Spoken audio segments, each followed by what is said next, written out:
Hello and welcome to the Uncuckables for another Thursday evening. I'm Tim Wilms, editor of the Unshackled.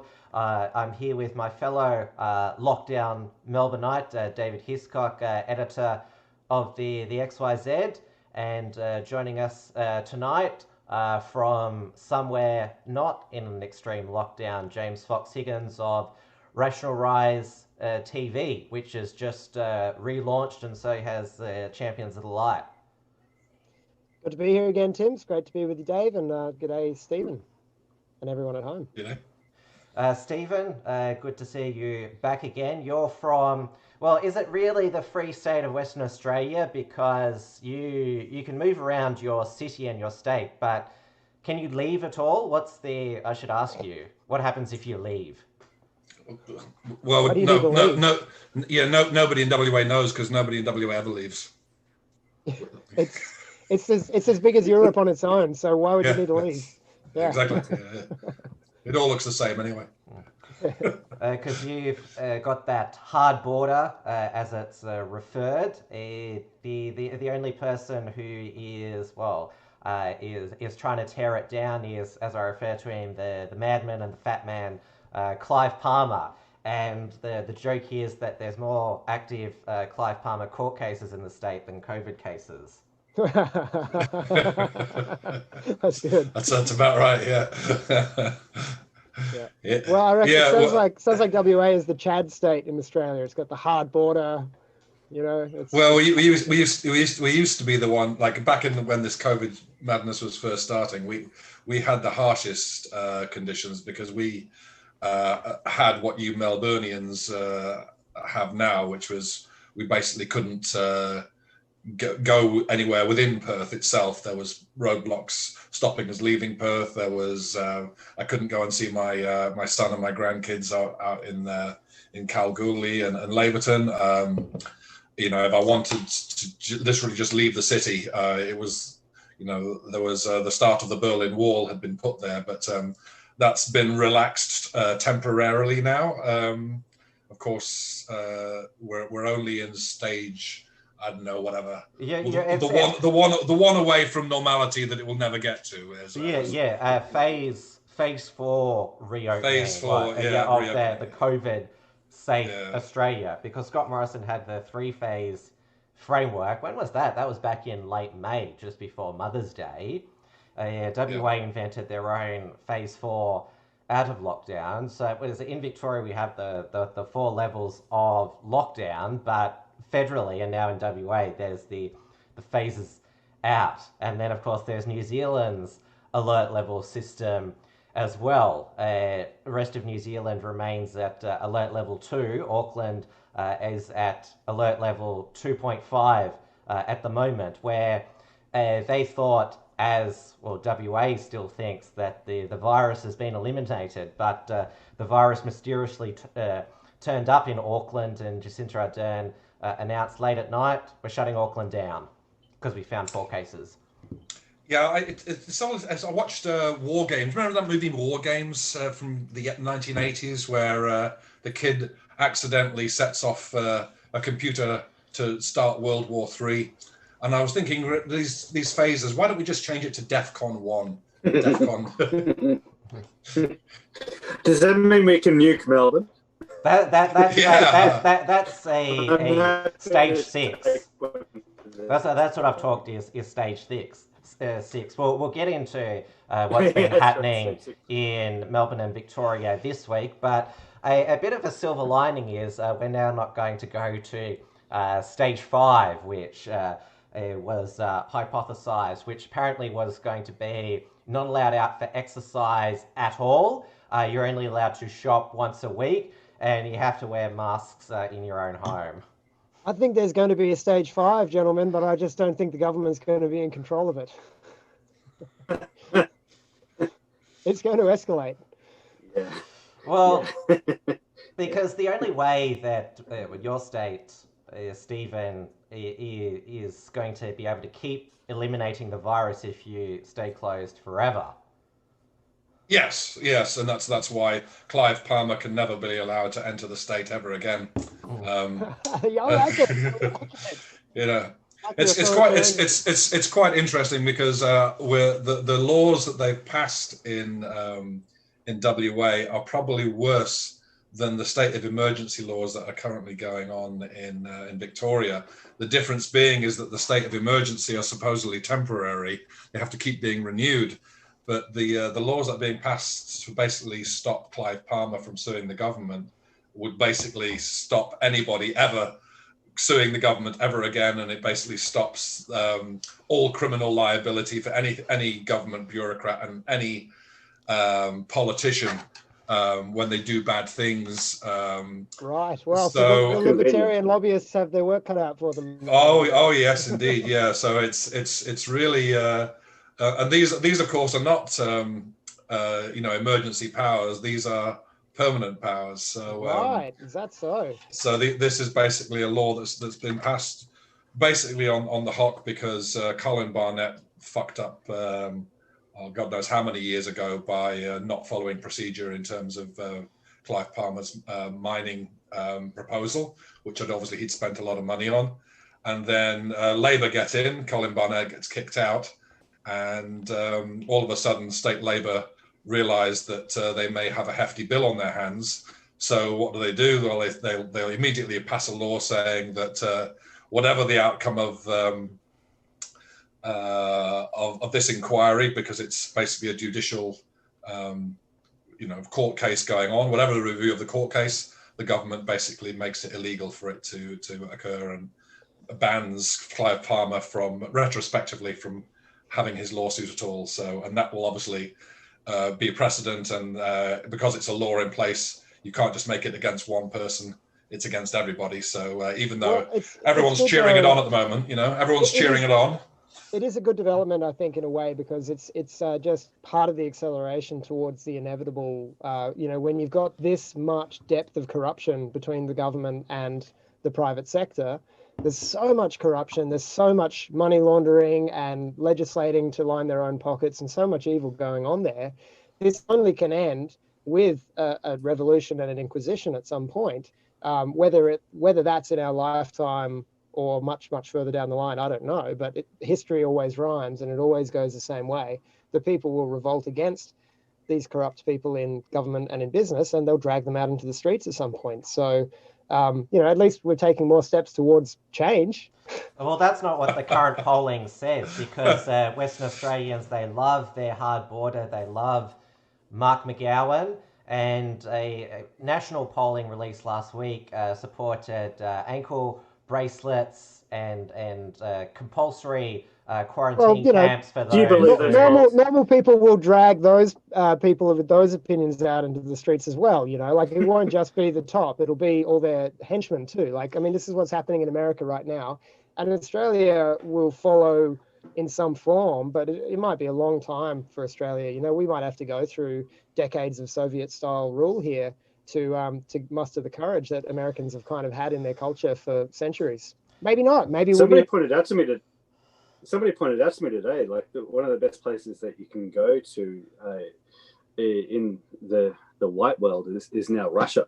It's amazing the highs and lows. Like which 4 years ago, you wouldn't have said that. The irony of RT making the Ballarat arrest of the mother for planning a anti-lockdown demonstration this Saturday. I'll bring up the RT article. Full-blown fascism. Pregnant Aussie woman handcuffed, charged with inciting anti-lockdown event on Facebook.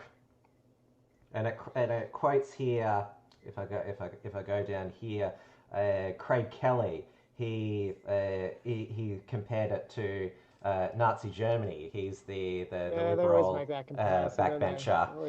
They're not going to compare it to Soviet Russia, are they? Yeah, I compare the Victorian Police to the NKVD. That's probably the best comparison, I think. Yeah, that's it. Stasi. Well, the parallels are, and we've titled it tonight, just following orders. Yeah, and we've already got the papers please system now. You're only allowed to work if you're an essential worker and got to have your papers with you. It's a 4-page document which has it to a T. who's your employer, what hours that you work, and if you are working like multiple sites, you've got to keep a logbook of that. So yes.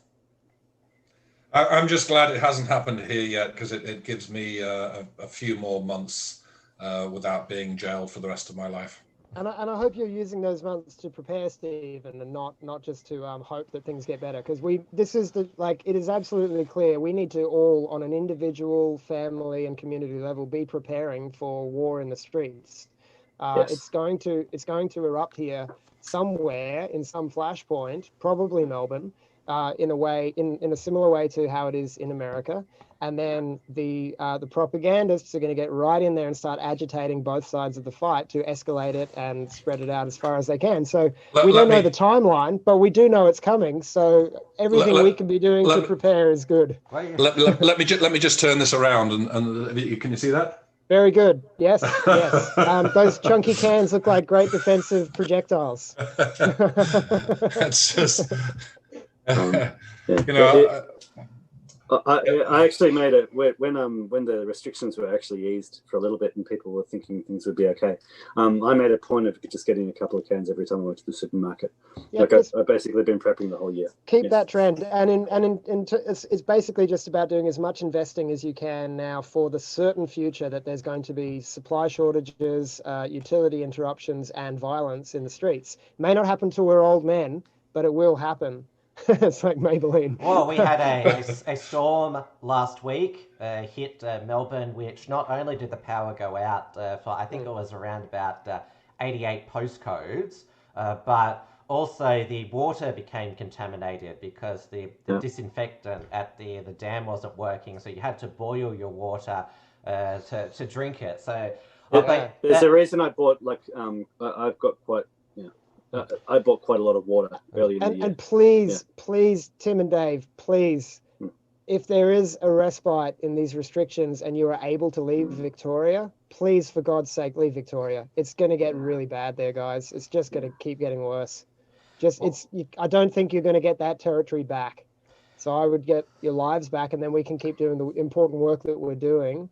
Take off your nuke from orbit.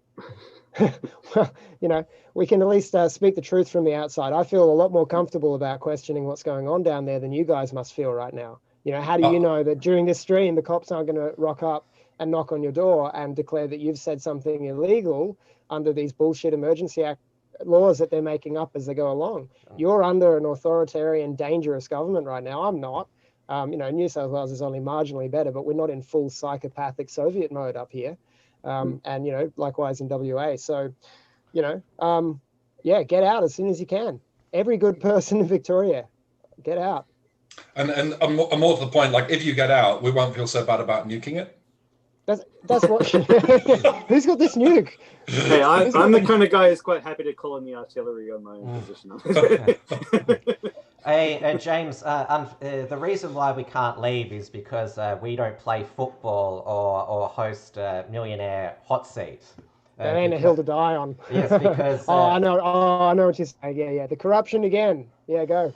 Because the Anastasia Palaszczuk announced on Wednesday that the AFL Grand Final would be at the Gabba on October 24th. Even though she's denied those in northern New South Wales and places like Tweed Heads and Lismore to cross the border for medical treatment or compassionate reasons, if you're the AFL CEO Gillon McLachlan, you can fly from lockdown Melbourne to Brisbane, appear at a press conference with her the next day. Oh, but he's not getting special treatment because he's going into the AFL hub. But Eddie Maguire has gone up with him. And not only is he going up to cover the AFL Grand Final, but his Millionaire Hot Seat will be filmed on the Gold Coast. So Eddie is already up there now. And has he done his 14 days? He is going to do his 14 days. But obviously he needed a permit to get into the state. And who bestows these permits that release him from the law of the land? And you know, and 14 days in the penthouse suite is a bit different from 14 days in a. Like that woman who was recovering from brain surgery in a Brisbane motel, and we should also not forget the woman who one of her unborn twins died because she couldn't get to a Queensland hospital because, well, in Anastasia Palaszczuk's own words, we have Queensland hospitals for Queenslanders for our people, which. If she's I have advice for all. I have advice for all pregnant women at the moment, and that is before you go to visit your doctor, first go and visit your local Aboriginal footy team, identify as Indigenous, and sign up. Should we really describe them as pregnant women? We should just say that they've got a clump of cells inside of them. Isn't that the I apologize. Yeah. Identify as a male having a baby, Indigenous. The more LGBTQ you can go, the better. But as long you obviously have to travel interstate for an anti-racist football match. And more seriously, in giving advice to these pregnant women, and I think to all families in Australia and basically everywhere in the Western world right now, is please let go of the hopeless expectation that your government representatives and law enforcement people are going to get more reasonable and get more sensible and get more common sense. It's going to get worse. It's not going to get worse everywhere at the same rate, but the more you can live independently of the need to interact with anyone from the government and obviously abide by the law and keep to yourself. And this is very, very hard to do in built up metropolitan, cosmopolitan areas. And that's where the fight points always are, in these diverse, crowded, modernized, gentrified cities.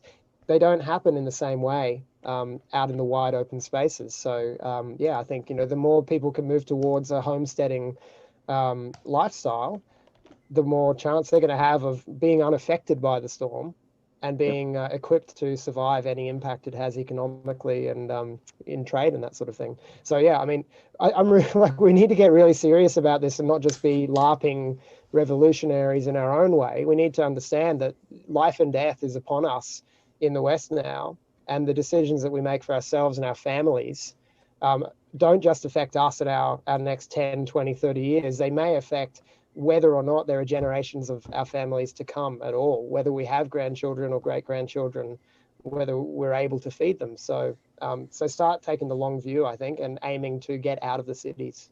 That's really it, isn't it? Like we've taken the red pills, you know what I mean? Like we've been through that exciting time of oh wow, this thing was a lie, and that provides a bit of a rush. It comes a point when you're like, okay, it's more we're at the black pill stage at the moment. Oh no, not at all. Like the black pill. Many are. Yeah. Oh yeah, true. But yeah, the question is now, what are you going to do about it? And yet, those are the important questions now. This is not going to get better. Yeah, and the thing is, the reason I joke about this stuff is because I cannot publicly tell anybody what my actual plans are. Oh. Yeah. Because they involve nukes, right? Aimed at Victoria. Well, that's it. I wrote a book about climate change, and I studied the science. So yeah, I'm now a nuclear physicist, and you're also a secret. You're a closet Russian. I'm a closet Russian, and in my backyard, I have developed a nuclear weapon, and I'm going to unleash it on you all because who needs experts for this shit? Well, we need somebody to hold a laser pointer, to laser guide it. There are certainly no experts in charge of anything to do with law or order in Victoria. The absolute state of the fat morons that you guys have ruling over you is astonishing. I'll take this opportunity to remind everybody, as always, we're on YouTube and DLive, and also on Entropy, the YouTube enhanced software where you can ask a question or send through a super chat. I know that there's, since Stephen was last here, there's a lot of people eager to ask him questions, so we'll see how that pans out. I'll put the link. I'll kill you all.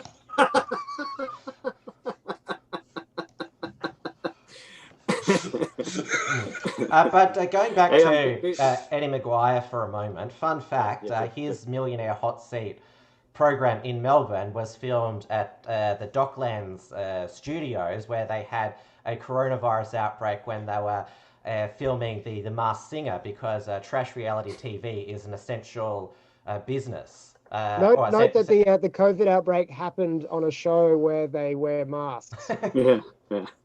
Masks don't work. On the Queensland thing, and the pregnant lady who lost one of her twins, it's actually every now and then, like, there'll be a story where I can't actually write about it because it's actually too hard. Like, this is the biggest story in Australia right now, and it is the epitome of everything that's wrong with the lockdowns, like the entire world over. Like, the whole point that we've made, like, you've written a book about it, Stephen, about the coronavirus, is that the average or the median age of death is generally around about the average life expectancy in each country. So we're basically destroying the economy to save people who, it's cold-hearted, but people who are likely to die anyway. We can't save them, but I don't think we can I don't think this does save them. Absolutely. I think it's a hoax. They're just drawing up numbers to scare everyone. Absolutely. And the worst thing about it is that, like, under the pretext of protecting essentially the elderly, they have literally killed the unborn. Yeah. Yes, they've been doing that for a long time, though. Yeah. I mean, how many abortions have happened during this time? Probably fewer, about 30 million. Yeah. It's about 30 million. I can check it on worldometers. I'll tell you in a moment. But of course, the difference is now that it's not the mothers killing their own babies; it's the government killing babies of the mothers. It's like it's another level. Yeah. We're so damn comfortable thinking that our governments are not going to go that far, but now they're going that far in and further covert ways, and it's getting less covert. It's getting more overt. This incident with Zoe getting arrested in her home, that I'm sure we'll talk more about, and then it's going to get far beyond overt. It's going to get blatant and unashamed, and it's going to get deeply religious. Down the line, people in the last century, there were whole cities divided down the middle on political lines, knifing each other in the streets of Russia. Like, this stuff happens, and we're no better as a human species than we were 100 or 1,000 years ago, just because we're actually far worse. Yeah. It's 28,779,161, 64, 65, 66. That's how quickly the abortions are ticking over on worldometer. And it was reported in the news, but wasn't a major headline or anything like that. Victoria's euthanasia death toll for the past year, because it came in July last year, is 120, which actually exceeded expectations. What's their average age? I didn't look that up, but 120, that's not an insignificant amount that the state has sanctioned. Sanctioned suicide, yeah. 120 sanctioned suicides. Sanctioned suicide, but it wants to protect the elderly by making us all wear masks. It's such, the cognitive disconnect has just got so unreal that I think most people who are still supporting it are just shutting off their ears to all information and just going, government, I trust the government, because they just can't even face the information. This has always been the way, is the fear, for them to suddenly have to pour down their gullets the number of red pills that all of us have been taking gradually. We've been on this journey because we have a heart-led desire to pursue truth, all of us, so we've been taking our red pills daily, and we've been on this path, and we've been building our strength and our resilience up. But it's at the point now where the lies are so violently in your face, kicking down your door, literally now, that to really open your throat up and take all of those pills at once, it will make people insane. It is making people insane. It's making people kill themselves because they can't spit them back out. Once you've seen it, you can't unsee it. And if you're not ready for it, you fall into nihilism and despair. So, I mean, we're doing the best work that we can do by having these conversations and writing what we're writing and talking as honestly as we are. But the talk is not going to stop what's coming. It's only going to hopefully help more people to make better choices so that they actually have a future in which to do something later. But we're in retreat in the West right now. We're in a massive retreat, and we have to be. That's just how it is. But we will live to fight another day. Can I go through the current state of the figures in Victoria and also just explain some anomalies that have occurred with the statistics this past week? So today there was 113 new cases, which was up from 90 the day before. On Wednesday it was 70 on Tuesday, so it's jumped by roughly 20. Even though they were complaining about the low testing of around about 13,000, 10,000, there was 82,309 tests received in the last 24 hours, and that is because the increase includes a data correction of 47,962 tests conducted before August 1, 17,249 delayed tests from one laboratory, and 17,098 received in the past 24 hours. The data correction. So you're saying people were getting tested? Yes, but they've just added that today. And with the daily death toll now, it says 15 lives lost in the last. I'll go to I think the Chief Medical Officer's report has got that. This is on the Victorian Department of Health and Human Services website. This is the curve here where we reached the peak of 687 on August the 4th.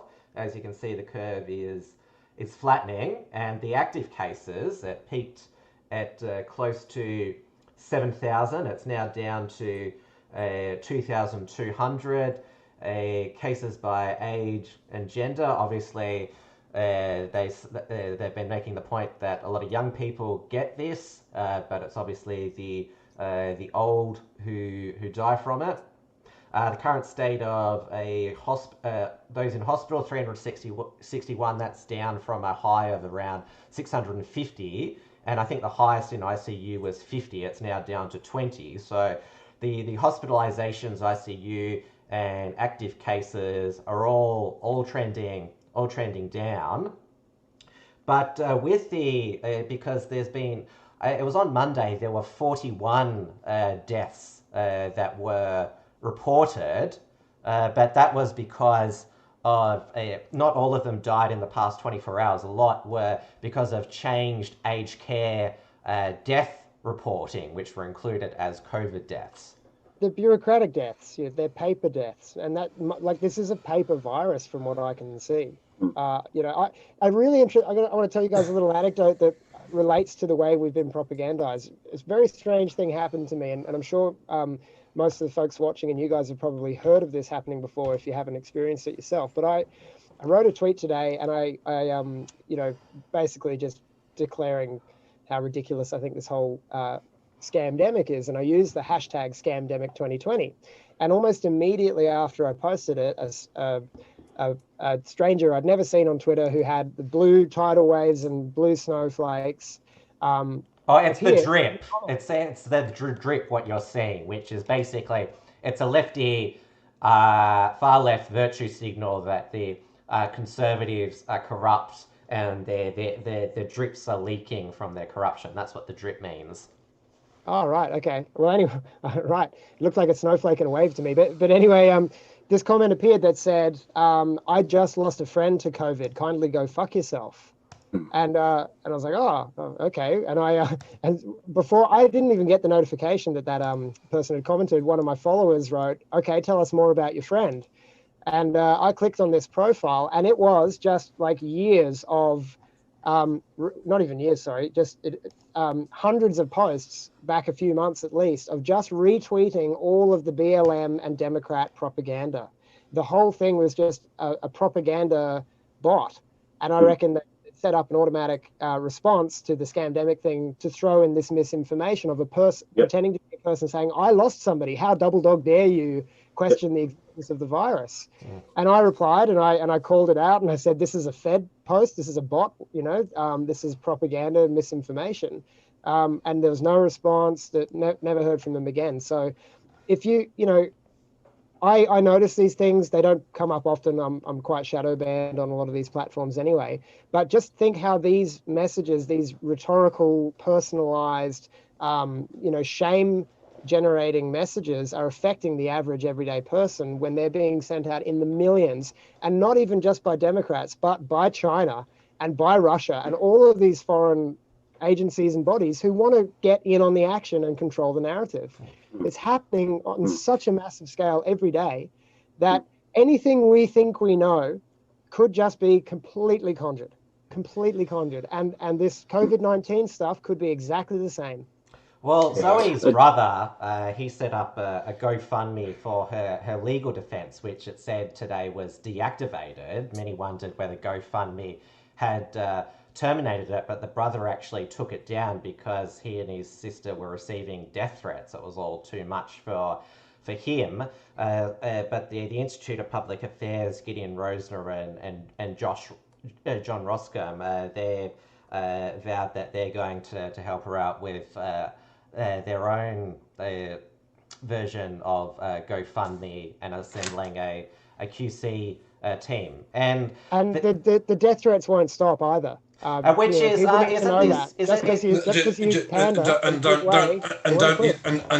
you think that is just really just highlights the total hypocrisy of the police response, that you can make a Facebook post about come down and join me, follow the rules, everybody, because I've seen the post. Follow the rules, wear a mask, social distance, because we don't want to get arrested, we don't want to spread the disease, we just want to protest about our rights. This is happening, I'm coming down here on this day, all come along with me. So she gets arrested for that, but all of the people who are sending her death threats don't get investigated. Yeah. There won't even be a single police officer looking into it for her, for people who are threatening her life. I know but that. People who are skeptical. If the New South Wales government follows Victoria's, they'll be knocking on my door eventually because of the things that I say, because I share my skepticism and my dire predictions for Western civilization. Well, they'll call that incitement. I've never incited anything, but they'll call that incitement. Now, Victoria Police made no comment on Zoe's arrest yesterday. Daniel Andrews' press conference happened first, where he was asked about the arrest and incitement charge during his daily press conference. This was his response. 113 cases should be applied evenly regardless of what people are protesting about. Why do we have a situation where 10,000 people were allowed to attend a protest without being penalised, and a woman's been charged with incitement over allegedly posting something on Facebook? As I said before, I'll let Victoria Police speak to the circumstances of the incident. I'm not diminishing the importance and the significant interest in that matter, but it is a matter for Victoria. So basically, he said that this arrest has nothing to do with me, essentially throwing the police under the bus, basically saying, I was just issuing orders. That's his defense. I just issued the orders. I don't follow the orders. I'm not the one. He follows the same strategy with regard to... He's always saying, oh, look, this is the advice of the chief health officer. So he's got these people, these figureheads to apparently make the decisions, and then he can say they're the ones making the decision, they're the experts. He's the one. So why elect him? Yeah. Sorry? Yeah. So why have elections? Why have elections at all? Excellent point. We're just being ruled by experts. When we're ruled by unelected bureaucrats and the politicians just do what they tell them. Why not get rid of let's get rid of the politicians. And then we can at least save ourselves some money on their wages. I mean, if these experts are going to be the ones running the show anyway, then what's the point of having politicians in the first place? Let's get rid of them. And there's an idea there, Stephen. What could possibly go wrong? It'll be no difference, just cheaper. Yeah, all we're seeing is we're seeing the final, the veil lifted from what an absolute farce democracy is altogether. No, I'm not even saying limited democracy. Democracy, in principle, is a complete farce, a complete disaster. It was always going to be. Is a shit idea. It doesn't work. We're all going to die because of it. So let's get back to something like a Christian monarchy. Let's get back to something where there's genuine authority who takes full responsibility and makes decisions and knows that he will be beheaded by his own people if he betrays them. Because there's more to the point, advisors who give shit advice get executed. Yay! Yes, Now, literal heads roll. Literal heads roll. Yeah, it's the point that we've made actually. If you look at the old style system, like with the king, there were checks and balances because you had the king was answerable to God. So you had the priesthood keeping checks and balances. You had the nobility, and there was always the chance that the peasants, because there's just so damn many of them, they could always rise up as well. So there are checks and balances in that system every now and then. anyway. Like, well, let's just take away the potatoes. We'll now talk about Victorian Police. How many potatoes does it take to kill an Irishman? None. Wait, Tim. So the point is that when you just said the joke, yeah. So the point here is that when they came up with democracy, they were like, hey, let's elect our representatives and have all these checks and balances. It's basically the same system, but we're choosing our... yeah, we're choosing our representatives rather than God choosing a representative. Yeah. So and then we act like it's the greatest idea. The atheists or the historically illiterate will take umbrage with you saying that God chose these leaders, but like seriously, there was so much respect for genuine male sovereignty in times of old. You know, Basil the Magnificent, he took the throne of Byzantine. He took his role as emperor after being an extraordinary boy, an extraordinary young man, incredibly heroic. Everywhere he met, people loved him. He was charismatic. He was beautiful, powerful, brave. And then he killed a guy who was his friend, I believe, if I'm not getting it wrong, to take the throne. So there was a respect given to genuine male authority, which is sovereignty. And sovereignty is the capacity to use violence and to lead other men in doing the same on your behalf. You know, that's what real sovereignty is. Thumos, as I was saying to you earlier, the new word. Yeah, the new word. Which one's that? I didn't hear it then. Sorry. I think it's thumos, which was someone on my Facebook friends put out the other day, which is the male trait of reactionism, of violent reactionism to things that piss us off. Yeah, but it's not just reactionism. You know, that's not a hallmark of sovereignty. That's what we see in chaos when things. But it's the trait to not the opposite of tolerance, if you like. We're at a point in our society where we're scared to use violence to defend ourselves from real immediate physical. Well, look what's happened to that 17-year-old kid in America. You know, well, he wasn't. You know, he was great. He was magnificent. We'll get to him in a moment. But just generally, and especially in Australia, since we've been disarmed and all that sort of thing, you know, we've been spiritually disarmed as well. We're afraid to even defend ourselves against lies, against violence, against theft. You know, we're just sheep. We've been molded into very docile livestock on the tax farm. And there are very few men among us, and I think we're all among this elite group, who are actually willing to stand up and say no to the bullshit and no to the lies. And that's the first step towards sovereignty. You know, may we be great men in the future, but you know, there are very few people who will even question the narrative. And that kind of courage to stand up against the lies that the normies are taking for breakfast every day. There was polling by Roy Morgan Research last week, which said that Victorians still all support all of the stage 4 restrictions, the curfew, the masks, the 5-kilometre radius, not being able to visit friends and family. So yeah, well, Richard Wollstonecroft made his feelings very clear on that. Yes, but we heard from Victoria Police today from the same guy who warned about the tinfoil hat, batshit crazy anti-lockdown activist. He's vowed here. Assistant Commissioner. Tim, are you going to quote him? Yes, I'm going to quote him. Fat. You need to put 17 donuts in your mouth while you say this. I'll read this Sky News article. That ain't first. sovereignty. That guy. You couldn't like if you tried to follow him into battle, you'd outrun him in 3 seconds. That is not.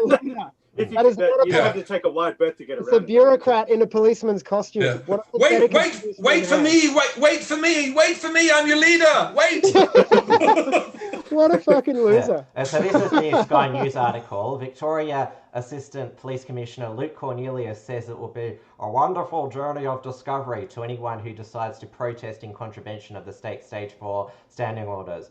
Don't allow people to exploit other people's fear for their own particular reasons, he said. Mr. Cornelius justified his officers making a distinction between the Black Lives Matter protests earlier in the year and the decisions to arrest a pregnant woman at her home for allegedly planning an anti-lockdown protest. The What's bottom the line distinction? was, I didn't actually catch the distinction.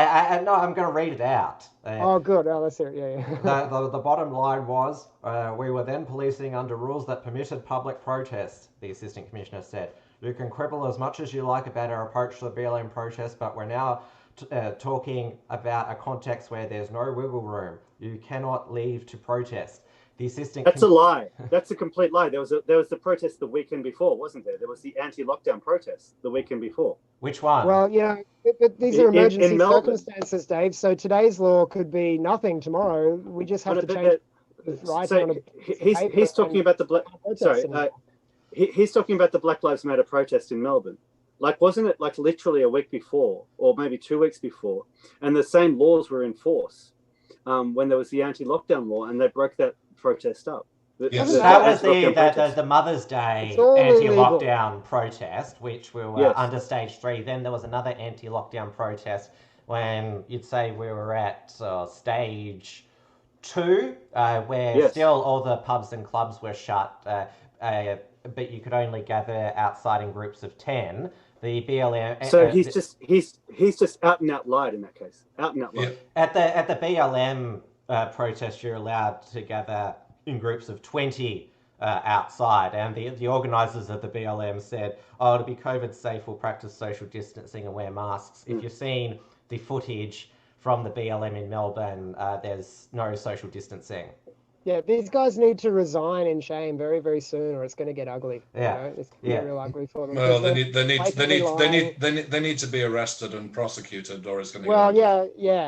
Actually, that would be great if some of the good cops, if there are any left in Victoria, actually stood up and staged a coup against their corrupt communist anti-white leadership. Well, that's what it's going to take, because basically what's going to happen in the next, we're talking about escalation and. Acceleration towards things. It's only a matter of time before, like, so far, I've seen a lot of pussies filming police. I've seen a lot of pussies filming police doing acts of brutality.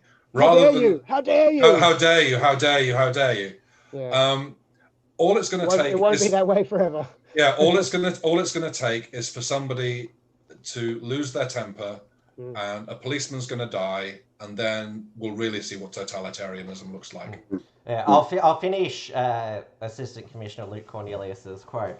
The Assistant Commissioner pleaded with those seeking to protest to consider the lives of others if they weren't concerned with their own. By all means, be the keyboard warriors. Fat shame me as much as you want, but the key thing here is stay home. Well, I am doing the most epic fat joke article of all time tomorrow morning about it's going to be amazing. Us being Melburnians and Victorians, we have to comply with a police officer's directions. So we do have to. He told us to make fun of it. Yeah. Well, let's be really real here. You don't have to, because you're a being with your own will. You can make choices, right? But what will happen is, and they're letting you know, they'll beat the shit out of you and throw you in a cage if you don't do the things that they say. That's all there is to it. They have no legitimate authority. Their authority comes from Satan, if anywhere, right? You are a sovereign individual under God, and you can make choices, and all of us can, and we can collectivize in any ways that we choose, and we're able to, even against the resistance of our governments, right? We have to stop seeing the world through the lens that democracy and this kind of fake nationalism that we live in is of any legitimate authority. It's illegitimate. It's false. And it's betrayed us. It's going to kill us. It's going to turn against us in very, very bad ways more. On that, the point that you're making there, Steve, if you look at the history of revolutions, that's basically the crucial factor, which side the security forces take. And a government stays in power as long as the security forces are on the government side. Which they are at the moment. But first we've got to comply They're with a bit fat. They're a bit fat. Luke Cornelius's directions. So this is a common comparison that. Oh, sorry, not that. With Luke Cornelius and Luke Cornelius, Victoria's Chief Wiggum, and the resemblance is uncanny. And then there's also this meme that was made by Pissy Leaks Pete as Luke Cornelius as Barjas from the Late Show voiceover sketches. The tinfoil hat wearing brigade are alive and well. It's batshit crazy, insane. So there we go. Not as insane as taking orders from a fat man like that and thinking that he's some kind of legitimate authority. It could be worse. We could be listening to the Belgian health minister. Maybe the Iceland. There's a lady who really epitomizes health. The I Stand With Dan people, they organised a Give Dan Andrews a Virtual Hug. Maybe they might want to give Luke Cornelius a virtual packet of donuts. The only way they're going to give him a hug is if they all wring hands about 10 wide. Just give him a healthy dose of shame for his shameful lies and his shameful physical state and his shameful position as the head of a government who will pass the buck over to him because Dan Andrews is too cowardly to take responsibility for his own authoritarianism. He'll pass it over to this fat coward. This fat coward will then lie to us to say, oh, it's all the same and it's all one under law, but we just know they're making the law up day by day as they go along. And there's no principle to any of it. It's just power. Yeah, there's only power. Perhaps if we can incite the lefties to defund the police like they do in America. Love our police now. They want to defund the police over in the US. I'm seeing the online the cognitive dissonance between the far left socialists who are love the police. Yeah, big Paul going after the conspiracy theorists, but hate all the US police cracking down on Antifa. That's what we were talking about. You need a certain amount of the security forces to be against the government for anything to change. That's probably the good thing that's happening in America with all these Democrat cities is that they've defunded the police and they basically shafted the police in all of these places. So there is hope over there. So. I'm saying it tongue in cheek, but at the same time, that's probably what is needed is for the next lefty movement, which I'm sure is only just around the corner. Yeah, to suddenly look, people on the left are in my circles are equally outraged about the government overreach. But they're less on the Antifa communist left. They're more on the hippie kind of new age left, But we've got to stop. We've got to stop expecting that, pointing out the hypocrisy of evil people who are seeking power in an illegitimate government over us. Like they know they're hypocrites. They know they're liars. They know that their ideas are based on doublethink. They don't care about the things that we care about. There's only power, and they have it, and we don't. And at some point, people who think like us and who do value logic and truth and logos and law and order and God, at some point, we will take that power back. That's all there is to it. And this week, the Victorian Upper House approved Dan Andrews' extension of the state of emergency powers for a one-off 6-month COVID extension. It can be only used this one time for COVID, which allows him to keep renewing this state of emergency every 4 weeks, setting out the restrictions and rules. He'll just call it something different in 6 months.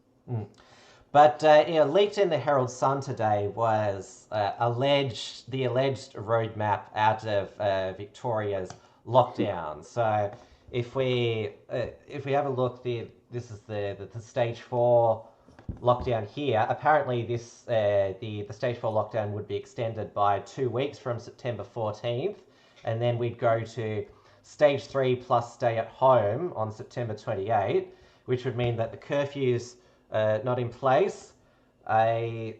Leave home only for the 4 reasons and stay local. Public gatherings meet up to 5 people outdoors from 2 households. Visitors to the home, 1 nominated visitor for those living alone.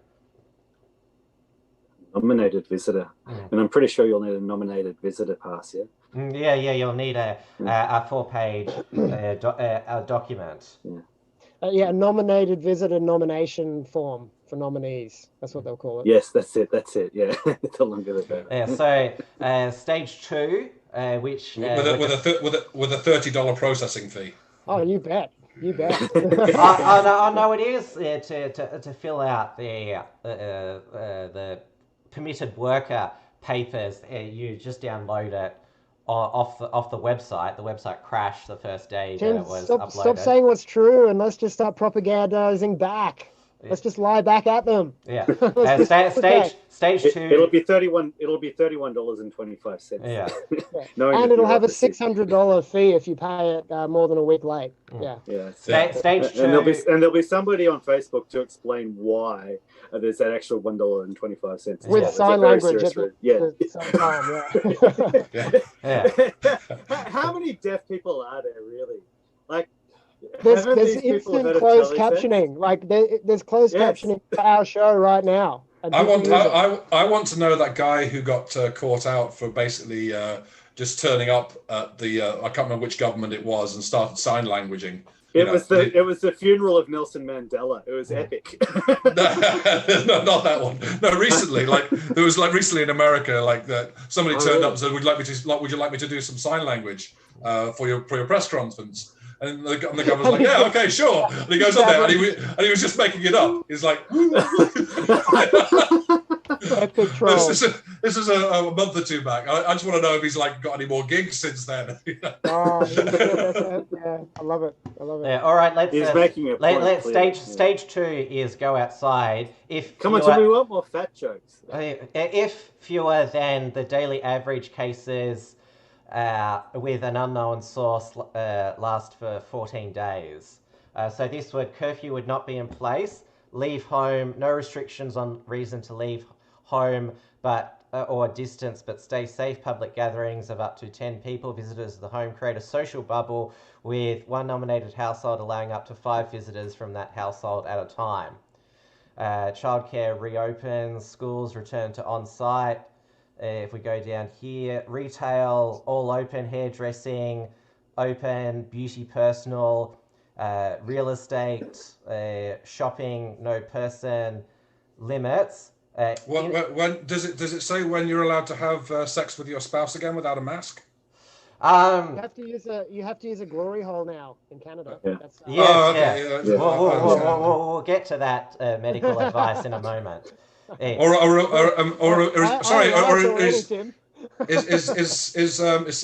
marital sex only now allowed on Zoom? As long as you're both wearing face masks. Yeah, and you're not facing each other's faces. So that limits the amount of positions you're allowed to be in. Stage 1 is... I hear it's okay if you put a paper bag over there. Stage 1 is stay aware. If no new cases for 14 days, curfew not in place. Finally, equality for the double baggers. No restrictions on reasons to leave home or distance, but stay safe. Some restrictions on large outdoor gatherings, some restrictions on large number of visitors. Everything's open. Interstate travel is allowed. And galleries, museums, arcades. Now, Dan Andrews said today that this is a outdated document, and they said they have 12 different potential plans as well, but it will all be announced on Sunday, which was going to be Father's Day, but it's cancelled in Victoria. Instead, it's Dan Decision Day. Yeah. You're joking at Tim, right? They can't cancel Father's Day. If you don't live with your father, you're not allowed to see them. Yeah. So they can cancel the actions of Father's Day, but not Father's Day itself. That comes in a few years' time. They've been trying to. Yeah. They will ban Father's Day because that's discriminatory against women. households. Yeah, and you know, all that sort of stuff will happen. Yeah. It will. Like we're not even joking anymore. We know this shit is on the horizon. Yeah. Regarding this roadmap, then, so like, look what happened last time the restrictions were eased. Like, they've set the bar so low that it's not going to take that much for them just to lock down all over again. And they've got the power now. Absolutely, and like there is uproar. There's growing uproar. So like this is government 101. Like, put a leak out there, gauge the public opinion on it, and then sort of tailor your policy from there. So that's all they're doing. They'll probably announce something on Sunday, something slightly less bad as that. That's what it'll be. Yeah, absolutely. Yeah. It's probably about 90% accurate. Yeah, absolutely. As I said, government 101, this is just the way they operate. One thing to take note of as well, like I note the way that they present things on the news, just because I see just the things on Twitter. And so, because they announce the daily cases each day. And so if there's a dip, there's always hope that Victoria may soon end the lockdown. Because that's dipped, and then the very next day it's gone up again. So they say the lockdown may be extended because the numbers have gone up. So it's like they're constantly playing this game with people's emotions, like that's why, literally from day to day. That's why it was Harvey Yemeni who made a video on the Monday, and Richard Wollstonecroft released a video report from Tiger Mountain today, and I agree with this that. The Saturday, the Fifth Freedom protest in Melbourne is a trap because Daniel Andrews is announcing the COVID roadmap out on the 6th. So if there was a large gathering on the Saturday, it's like, well, I was going to set you free, but these people ruined it. See, it's all their fault. Nothing to do with me. Maddie's been making the same argument too, yeah. Yeah, it reminds me of primary school, where the teacher is always going to keep the class behind. It's just waiting for little Johnny to play up so she has an excuse to enact it. But it's not because she actually wants the kids there. It's because she has a deeply satanic, dark desire to turn the whole group on Johnny to see him suffer. She wants Are we sure that creating social shaming? Are we sure in 2020 that the correct term for Satan is now Karen? No, I think we need to drop the Karen meme. I think it's an anti-white meme. I've heard this argument before, but... Yeah, I think it's a great meme. It's really funny, and the women that have been getting called Karens are batshit crazy and need to be locked up by their husbands for their own safety in the house, not in a cage, while they're freaking out. But the meme itself is being pushed on white people. It's a white meme. It's an anti-white meme, and we just have to drop it. And it's not, it's not because. Do we have any African name equivalents? Anisha. A what? I'm only commenting on that meme, and this is the thing: is that it's we need to take more responsibility for the ideas that we perpetuate in the narrative, because this is an anti-white movement. This is going to turn into a less of a quiet, gentle genocide, and more of a much more overt one into the future. And so we do have to start to get into the mindset that the black people rightly have begun to in America of thinking of themselves as a tribe who are stronger together. They are stronger together. I think they're together in the wrong, like the BLM is not the representative of how they're strong together. That's them being corrupted and usurped by other interests. But really, you are getting there are some there's the young Pharaoh guy who's getting millions and millions of hits at the moment, who's basically calling out.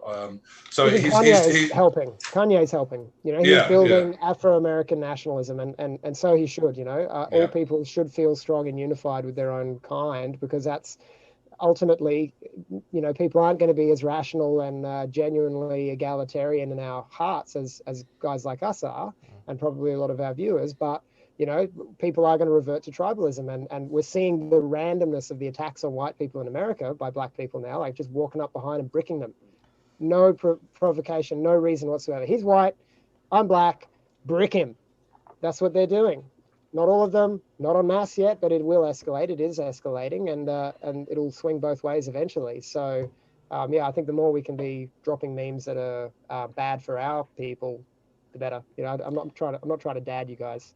It's just a thought. Here's the Canada chief doctor. I just before you start, I just want to say you may say that, James, but I'm triggered. I'm totally triggered.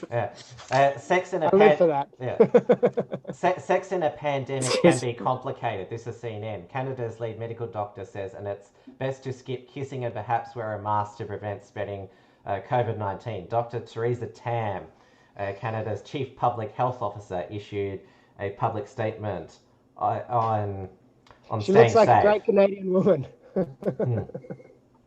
I can, you say, you look back at all these classic comedy things, like Monty Python and Life of Brian and stuff, and you start saying that this stuff actually happening now.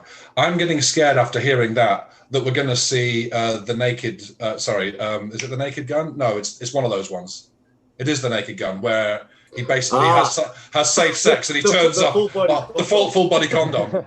That's going to be next. It's going to be real. I saw maybe Tim can pull it up, but I saw a picture from the other day of that gay that homosexual sodomite BBC presenter who'd basically been fucking around with men throughout his whole marriage and recently came out and they made a hero of him for some bizarre reason. Anyway, I just saw a picture of him hugging one of his workmates in a like through a shield that had arm gloves, like the full body condom. It doesn't go around the back yet, but that's stage 2. This is what she said here. It will protect all of his body apart from his penis and their anus. This is what she said. The lowest form listen. I'm gonna. The thing is, like, Stephen actually just hit the nail on the head. This is the point.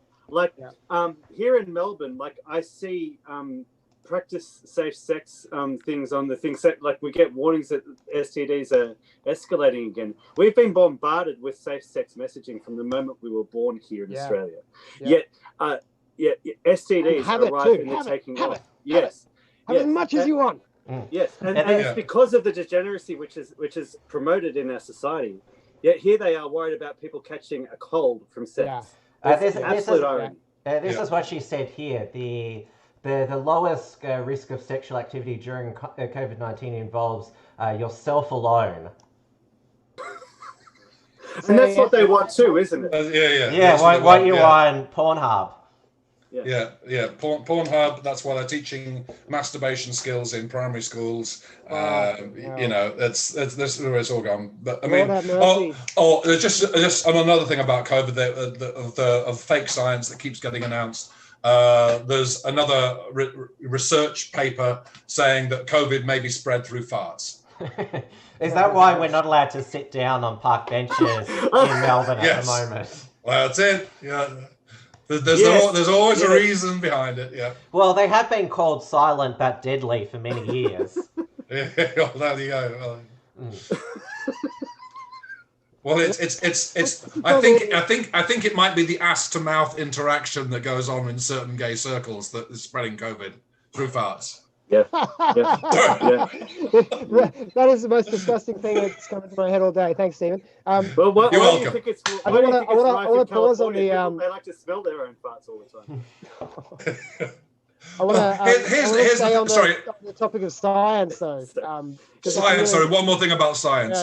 Masks are so good they can stop COVIDs, but they can't stop you smelling a fart.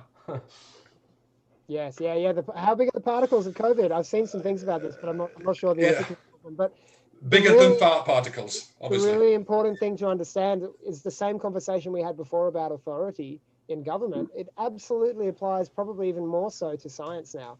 They've done meta studies that have shown that less than 50% of peer-reviewed scientific articles can have their results reproduced. Right, so that means a flip of the coin is actually going to be more reliable. It's like it's a third. What scientists tell us. It's about a third. It's about a third. In some circles, depending on the field that you're looking in, it's as bad as a third of papers can actually be reproduced. I mean, Don't trust the letters after the name. These authorities that are bestowed like a priesthood onto these people. They give them a costume. They give them the extra letters. It's all illegitimate authority. The only real authority in science is: are you a man who, hand to God, will speak the truth about what you discover in your experiments. And if you lie, then you are not a scientist. You are a charlatan, a propagandist, a deceiver, and you're of the devil. That was my original red pill. That was what got me into it all. You can trust.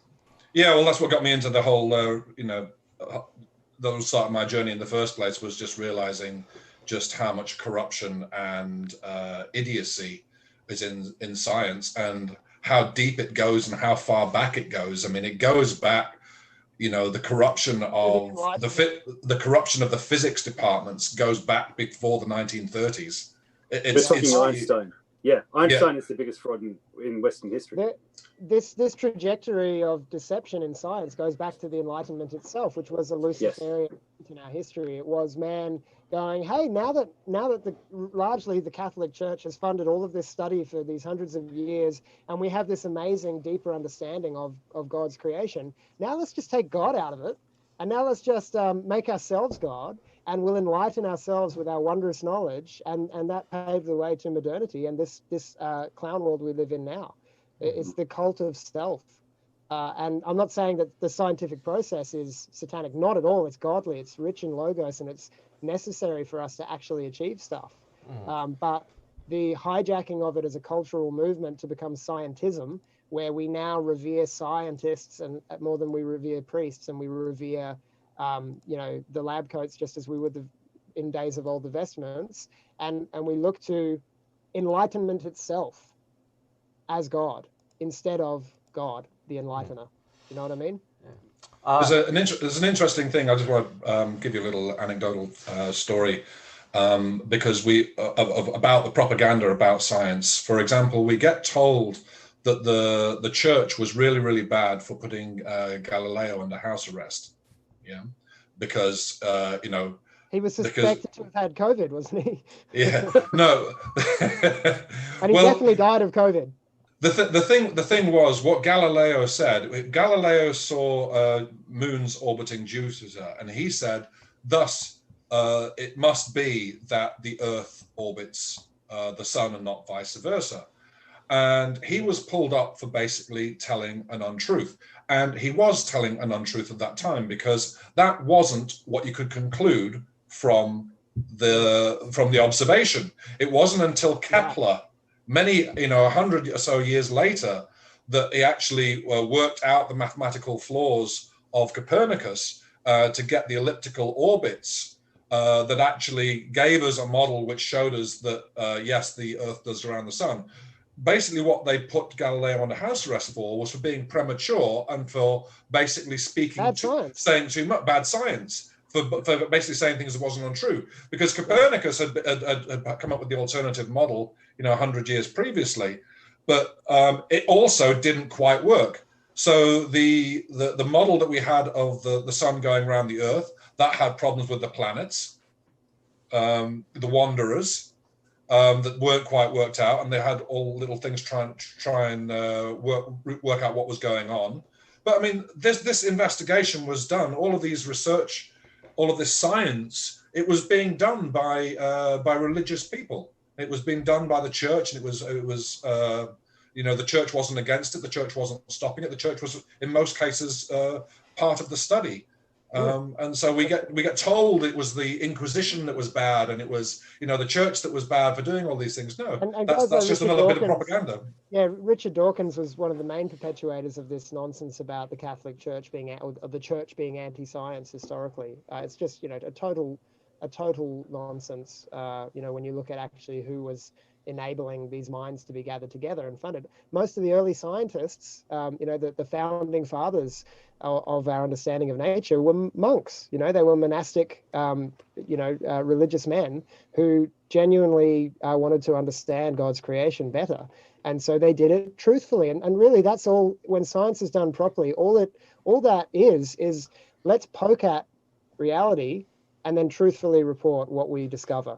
As accurately as we can, without leaping to conclusions like Galileo did. Good science is just, if I pick this up and then I let go, no, I'm not going to do it, it's my prayer book, but if I pick up the subject and let it go, what can I truthfully observe? And this is a truly lost art, certainly in politics as well. People just can't speak dialectically anymore. It's been stripped from our lexicon and our learning, and it's a tragedy, and we have to bring it back, because that's how we got where we are. We've got a question on entropy from an account that says its name is Daniel Andrews. It says, did you know people aren't dying of COVID, but it's really ligma? Ligma? What's ligma? I don't know that either. No, me either. But his chief health officer, Dr. Brett Sutton, did confess that even if somebody dies from other causes, ultimately, if they've got COVID in their system, when they die, they're counted as a COVID death. That's happened all over the world. Yeah. That's happened all over the world. Yeah. America, England revised down their numbers by 16,000 a few weeks back after it was called out, and how they suddenly knew that it was 16,000 that they had to revise it down by the day after it was called out with what they were doing. I don't know, but it's the whole numbers are a farce. You've got the CDC just released their own information that basically said 94% of the people who have died had an average of 2.6, 2.8 comorbidities. The average age of death, like 90% of the people were geriatric. So the 150,000 figure comes down to something like 6,000, and of the 6,000, 90% of them were old age pensioners, which leaves 600, which is a statistical anomaly in a country of 300 and odd million people. Because even when you standard like statistic of flu deaths, is it comparable? Yeah, well, I mean, so you go back to 1968 when Woodstock was held, when the population of America, I think, was around 200, maybe 250 million, a lot less than it is now. They didn't shut down during they didn't shut down. Flu. Yeah, but they didn't shut down. But I mean, the places that shut down in America fared worse than places that didn't shut down. So, but that was 100,000 deaths in America in 1968. But it's not, the thing is, everyone looks at the flu deaths. What people are being diagnosed with, what's going on their death certificate is pneumonia, COVID-caused pneumonia. It's a pneumonia which is killing people. Now, the thing is about pneumonia, it's 4 to 5 times higher death rate than flu.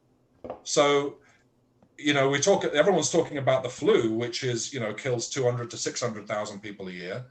But pneumonia kills 2 to 3 million people a year. Well, the flu is transferable, but pneumonia is a symptom that develops, right, from another virus. Is that correct? There's all different kinds of pneumonia. There's bacterial pneumonia. There's there's viral pneumonia. So pneumonia itself is a transferable disease. Well, it depends on pneumonia is the symptom, is your body reacting to whatever. Yeah. So basically, pneumonia, people dying of COVID, like not everybody who gets COVID gets pneumonia. Yeah. Yeah. Pneumonia is a symptom from being anything. Out at sea and breathing a bit of water in and getting a chill. Absolutely. Staying out in the rain. Yeah. So absolutely. So all of these people dying of pneumonia who would have died of pneumonia anyway, and people who are most susceptible to getting pneumonia after getting a cold. People don't realize that colds kill. Colds kill people who are very old or who are very sick because they get pneumonia and die.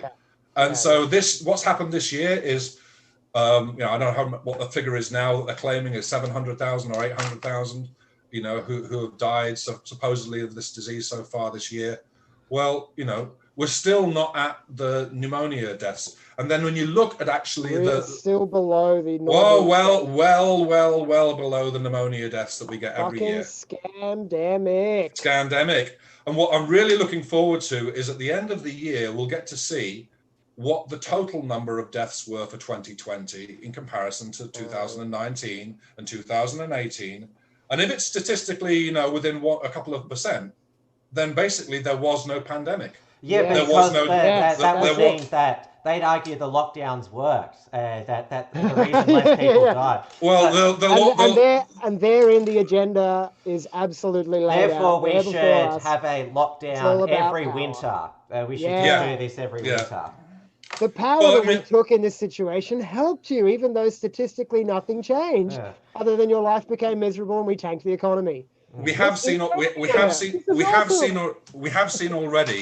that the number of deaths from flu has dropped off dramatically. Like, number of people reported as dying from flu this year, gone through the floor. Number of people dying from cancer, number of people dying from heart disease, number of people dying from diabetes. All of these deaths has miraculously disappeared whilst people have been dying of COVID instead. Amazing. And it just so happens that these people who have died from COVID happen to have heart disease, lung cancer, diabetes, whatever, so it is such a scam. It is such a scam. All right, I've looked up what ligma is. Don't fall for it. This is from dictionary.com. Don't fall for it. Ligma is a made-up disease, an internet hoax claimed to have killed popular Fortnite video game streamer Ninja. Well, people not in on the joke ask, what is ligma, like we did. Pranksters reply with a crass pun, ligma, lick my balls, or other Oh, darn, you got me. Most having, most speaking. Well, thanks for that, Daniel Andrews. You got us, Dan. You got us. But no, Daniel Andrews got us again. This is good because basically COVID is ligma. It's a made-up hoax on the internet. Yeah, pretty much. But I mean, isn't it amazing that let's talk about the start of this disease, which was Wuhan. How the disease has disappeared from Wuhan. Yeah, they had that giant pool party with no masks, no social distancing. Their half-naked bodies rubbing up against each other. This is where I think my bot today was probably a bot that's hosted in a server building somewhere in Beijing.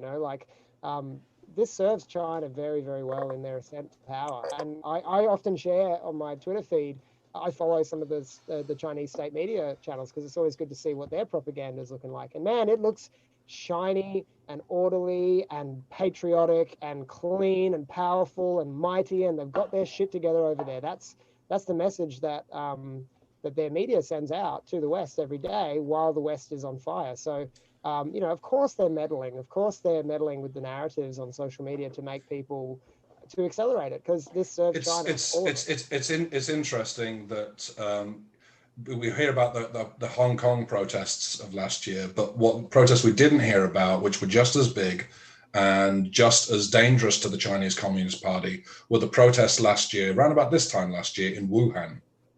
And they were protesting the bad pollution. They were protesting that they were going to, the government was planning on putting a new incinerator in there, which was going to make the pollution even worse. And, pneumonia in China is, a really, really prevalent illness that kills lots and lots of people in China because there's so much pollution. So people have to realize and think to themselves, what did China do? Well, they sent a delegate to the Event 201 conference in October, which laid out what would happen or should happen if a coronavirus pandemic pops out. And then miraculously, 1 month later, this new apparent disease pops up in the place where they're complaining about everybody dying of pneumonia from all of the pollution. They lock everybody down. Wow. They build all of these instant hospitals that suspiciously look like prisons with bars on them. People disappear, and then the virus disappears and then goes abroad. It's never heard from in China again, but it goes all around the world, pushed by Chinese communist sympathizers at the WHO and in Victoria and in the Democrat Party in America and in all of the universities around the world. With all of these Chinese foreign exchange students. Exactly as wargamed at that 201 event. And exactly as wargamed in Event 201. And, and people say, oh, you're just a conspiracy theorist. I'm not saying that this is, anything. I'm not saying what has happened. I'm just saying this is suspicious. Yeah. This is fucking suspicious. And if you simply trust the narrative, you're an idiot. Yeah. I don't know what the actual truth is. What the full disclosure truth is. I know what a rat smells like. I know what a rat smells like, and I know what bullshit is, and I can point out the dead body on the floor. You're asking me, how did the dead body get there? Who killed him? Oh, you're just a conspiracy theorist. No, I'm just pointing. Well, Yeah, you're denying there's a body there at all. You know, there's a body on the floor. Somebody's obviously killed him. You know, and you're like saying you're a conspiracy theorist. There's no body. There's no body there at all. Why are you making this shit up? It is actually. This is why we're the Uncuckables people. We dish out the red pills in. It actually is the year of the rat in China at the moment.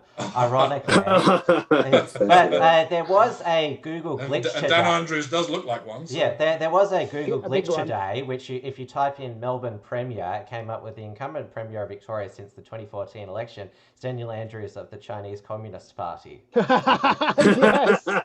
Yes. See, this is the autists on the internet who are fighting back in these small ways. It's a propaganda war too. So I was only half joking before, Tim, when I said don't keep going back to the facts and the truth as being our main argument anymore. Our enemy doesn't care about facts and truth, but there are a lot of people, a lot of normies who actually need us to come out with clever, concise, or even appropriately deceptive propaganda that will lead them to the truth. And we have to be thinking about our contribution to propaganda of these times if we want these narratives to turn around. That's where we've been weak, because we're just all about truth, and it's not enough. The normies are ready for it too. There are people who I know who for years have just been completely the opposite side of politics to me and have automatically dismissed things that I say if they don't align with their understanding of the world. They just dismiss it as fake news. But the people are just standing up and going, "This is rubbish. What on earth is going on?" Yeah, I'm getting this too. A lot of very ordinary working class people are just like, "Nah, words are not enough anymore. Stuff has got to change." The constant argument has been, as the restrictions have increased, it's just a mask. It's just a curfew. Why do you really need to go out for if it's not outside at all? Constantly, as it's ramped up the restrictions, it's introducing a sense of it's not that big a deal, and that's what the I Stand With Dan people say. That this is not really a big deal that you're confined to your home. Well, it's not. I mean, you only listen to David Hiscox talking about how wonderful his lockdowns has been for his abs. Yeah. I'm having a blast. I've got such great guns from this lockdown. It's wonderful. Conflicted. Yeah. It is a constant confliction. Yeah. David has never incited anyone against the lockdown because he's enjoyed it so much. I'm a huge advocate of staying at home myself. Yeah, I just understand that it's tyranny. So somebody's got to get out there and work. Yeah, don't stay at home because Dan Andrews tells you to. Stay at home because it's rad. It's a great place to be with your family. My piano is books. I just bought a brand new bed actually, so I had a day off yesterday, and all I did was stay in the home. So it won't be until the lockdown comes to WA that I'll go outside. Even though, as a matter of principle, even though Melbourne's lost the grand final for the first time in its history, we're actually going to still get the grand final eve public holiday, but it's going to be. Hang on. Did you just say Melbourne's lost the grand final for the first? I didn't think Melbourne Football Club had even made it to a grand final. The city of Melbourne. So I'm confused. I'm blocking you. I'm blocking you, James, on all social media. Even though David looks old, he actually hasn't. Don't get behind demons, bro. Get behind angels. Yeah, even though David looks old, he actually hasn't been alive long enough to see Melbourne win a flag. My father-in-law is all about the red and the blue, so I it's all in good jest. Well, we should also point out one of my funniest moments as a piano teacher was I explained to this kid I was 10 years old when I went to see Melbourne lose the 1988 grand final, and I explained that my dad was when he was a kid, he saw Melbourne win the grand final when he was a kid, and back in 1964, and I think the kid was a little bit confused, and they were like, "Oh, was that you or your dad?"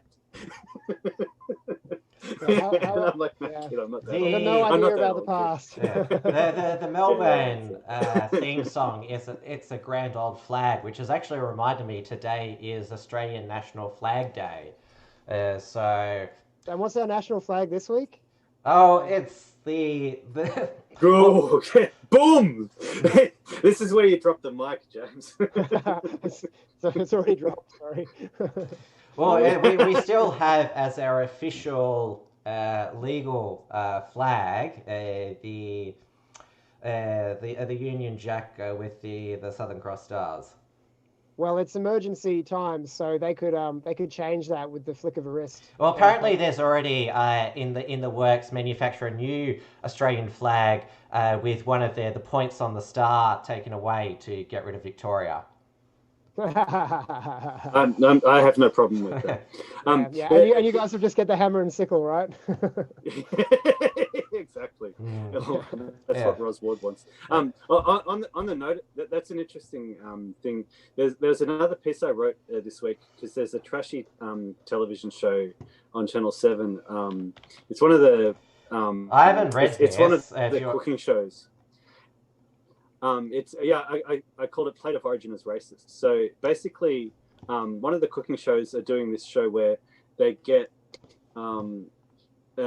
like people who are from like other countries in Australia to cook food like which is like from their culture. So like you have like some Lebanese chicks representing Lebanon. Some Africans representing Cameroon, some Italians, there's some French, there's some Vietnamese, there's and all of these people are representing their various countries. Yeah. Well, this is the point, isn't it? Like, I thought like you weren't supposed to make assumptions about people based on how they look. I thought we're all Australians. There's no Australian cooking team. Yeah, they literally define Australia as being a collection of all the different cultures of all the people who come here, but they don't define their cultures as being a collection of all the different people from all over the world who make up their culture. And they'll take Greece out of there soon enough. In a few seasons, if the show continues, Greece will not be permitted to be part of it anymore because when Greece goes to war with Turkey, it's another racist white supremacist. Well, don't forget the Melbourne Greeks. A lot of them have been anti-lockdown activists here in Good Melbourne. on you, brothers. Yes. So, yes. Orthodoxy will save the West.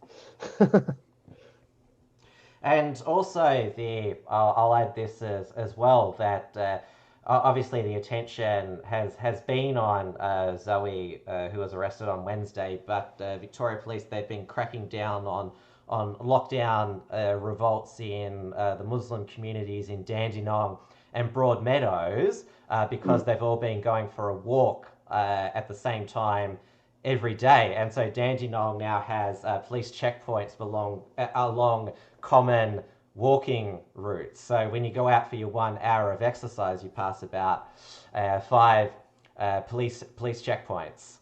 So don't you love the irony here? You spend several generations deracinating and demoralizing a people, fragmenting them so that they have no sense of identity. You convince an entire generation of women not to breed. But to keep the economy going, you need to keep bringing people in. So you bring them in from other countries. And so then you finally decide, right, okay, this is the time when we implement that agenda to basically lock everybody down, make this place a prison, and, soon we'll start the kill-off. But, oh, wait, we haven't spent a generation brainwashing all of these new people. They still have a strong sense of community identity, and they'll actually back each other up when we try to push them, when we actually try to go hard on them. They're the ones who are causing the problem now. Which we're seeing Daniel Andrews throughout this whole second wave lock up and oppress his current constituents. Remember the public housing towers? They were under stage 5 Wuhan lockdown. That was made up of Muslims, Africans, and other migrants. Broadmeadows and Dandenong, very safe Labor areas. The first suburbs to get locked down in the northwest, safe Labor seats. Hey, fun fact, do you know who the state member for Broadmeadows is in Melbourne? Is it Daniel Andrews? It's Frank Maguire, Eddie Maguire's brother. But do you know Do you know where he lives? Not in Broadmeadows. He lives in Brighton. You can take the point out of Broadmeadows, but you can't stop him standing for it. Far out. All I know is that Islam is going to save us all by the looks of things. Yeah, well, this is it. You know, Allahu Akbar.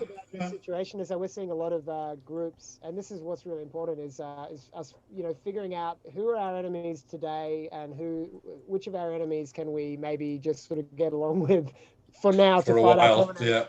And I think we're going to see a lot of disparate groups culturally, religiously, and even politically coming together against the new world order worldwide. Yeah. You know, it's funny. And then there'll be a shake-up. Then we'll separate.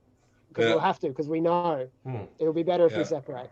The medieval war film trope that occurs to me when we're talking about this is the trope of the general or the king who sends in the first wave and then tells his archers, like as everybody's just meleeing, just to shower everybody with arrows. Yeah. Yeah, that's the kind of king who gets beheaded after the battle. There's a joke going around that Daniel Andrews actually has brought the community together against him. Amazing. Yeah. Multiculturalism works, folks. You just need a despot down. You know, you just need a premier bad enough to unite us all. And I wonder if I should play it. And there's a. I'll make one simple comment. There is a blue elephant in the room, and if there's one group of people who are red-pilled on it, it's it's them. So anyway, please continue, Tim. I was going to say, I don't think I can. I played it last week on Trad Tasman Talk. This Australian imam urging Muslims to rise up against dictator Dan Andrews and this is fascism. And I commented at the time, this is how surreal 2020 is, an imam talking about dictator Dan Andrews telling people to rise up against fascism. Well, you know, this is the thing. That wasn't incitement. That wasn't incitement. I don't know if he's actually from Victoria. That's the thing.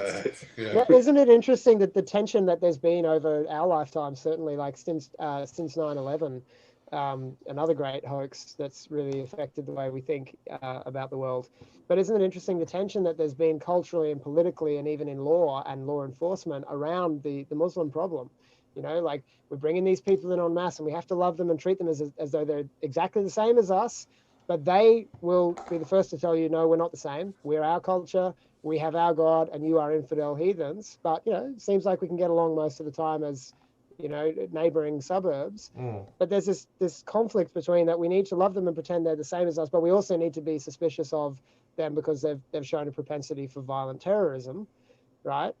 So, you know, now we're in this stage where it's like maybe that violent terrorism is actually going to serve white interests for a change. If it happens, you know, I don't know, but it's such a strange turn of events. All of these things stacking up, and it's important to say if it happens, not that we want it to happen. Yeah, no, not that we're advocating for them to go out and do that sort of thing because we're not inciters. We don't incite. The only thing I've incited tonight is for people to get out of the cities and go live a country life in homestead. That's inciting people because we have the checkpoints in Melbourne. I said when it's legal. I said when it's legal. When it's legal, but it'll never be legal. And I also said never break the law. We never break the law. This is the sort of the new in Minecraft. We're allowed to theorize about the future. We're allowed to. This is the sort of a new in Minecraft thing. You say something, but say virtually or say when it's legal. Right. Okay. Yeah. Well, then, sounds like a cuck to me. all we have to do is just stand aside and just let it happen. The Babylon Bee came up with the greatest headline that I've seen this year. I can't remember it exactly, but to paraphrase, it was FBI uncovers vast right-wing plot to bring about the collapse of the United States by standing aside and doing nothing. That's literally all we have to do. Yeah, that's why you're right, James. That's why look after. The problem is that I don't think I can. You reminded me, Dave, of another good Babylon Bee. Hang on, Tim. Don't jump off it too quickly. I want to answer that point. We have to not just stand aside. We have to stand aside in such a way that we survive and we breed, and there's a future to look forward to in which we can possibly turn the tide. And certainly, we need to have arcs in place. We need to have libraries and some kind of time capsule of our culture and our knowledge, that as we diminish in our power and as things fall apart, there's actually some continuous line of Christendom into the future. Can I be serious, guys? Oh no, we are serious. No. I want to say, you, James, are young. You've got a young family. You've got kids. You've got things to look forward to. My kids have grown up. My grandkids have their own parents.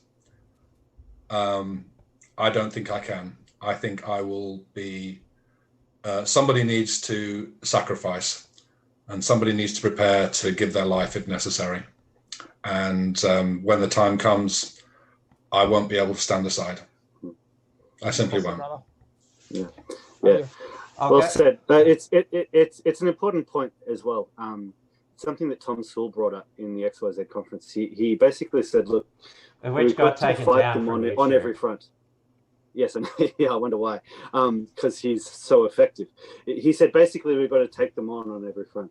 There are going to be people who want to basically build the base, and there are going to be the people who say, "No, I'm not going to let you do that." And everybody needs to support each other and basically understand, okay, everything that we all do has a purpose. Like the people who want to build the base aren't cucks. The people who want to fight aren't feds. You have to fight them on every single level. Yeah, that's right. And this is it. It's a massive worldwide unifying effort, and we have to build the base. We have to plant the seeds of the future. And, like I was giving honor to one of my mates online today, who I think is a great archivist. He just collects the writings of all the smartest people who are having these political conversations today. And he just has them on file in some autistic, orderly manner that he can bring them up in and put them in to whatever context they're necessary. He's bringing up old articles of mine and other people, and he does it all the time. It's a very autistic thing, but it's so necessary because this is, we only know what we know about church history, for instance, because the patristic fathers wrote so much down. They wrote it all down and they had a record. So archival, the archives are part of the war and part of the effort to survive the culture war with, making music, making movies, making comic books and novels that are for our people and for our cause. All of this matters. So, it's only these gung-ho, boogaloo larpers who think that everyone has to be in the fight physically on the front of the battle. And as Stephen's rightly pointing out, this division of labour in the bigger battle is essential. And I not even ironically salute you, Stephen. We need brave older men who are at that stage of life where they're willing to actually get in the fight for real. I can't. I mean, I have a life that I like. I'm not prepared to give it up. The beach is 15 kilometers away. Yeah. And I am not prepared to stay in my home and not go there. And I am not prepared to be arrested or fined from any, regardless. And I don't know. I mean, obviously, I'm not going to know until it actually happens to me how brave I am, how much pain I can take, and whether I'm able to, but all I know is that, to me, if I can't, on my day off, leave my home and go down to the beach with my wife, then life is not worth living. And that doesn't. And I'm not going to take a gun and put it to my head and shoot myself to help them. I'm going to resist them all the way to the end. Because freedom.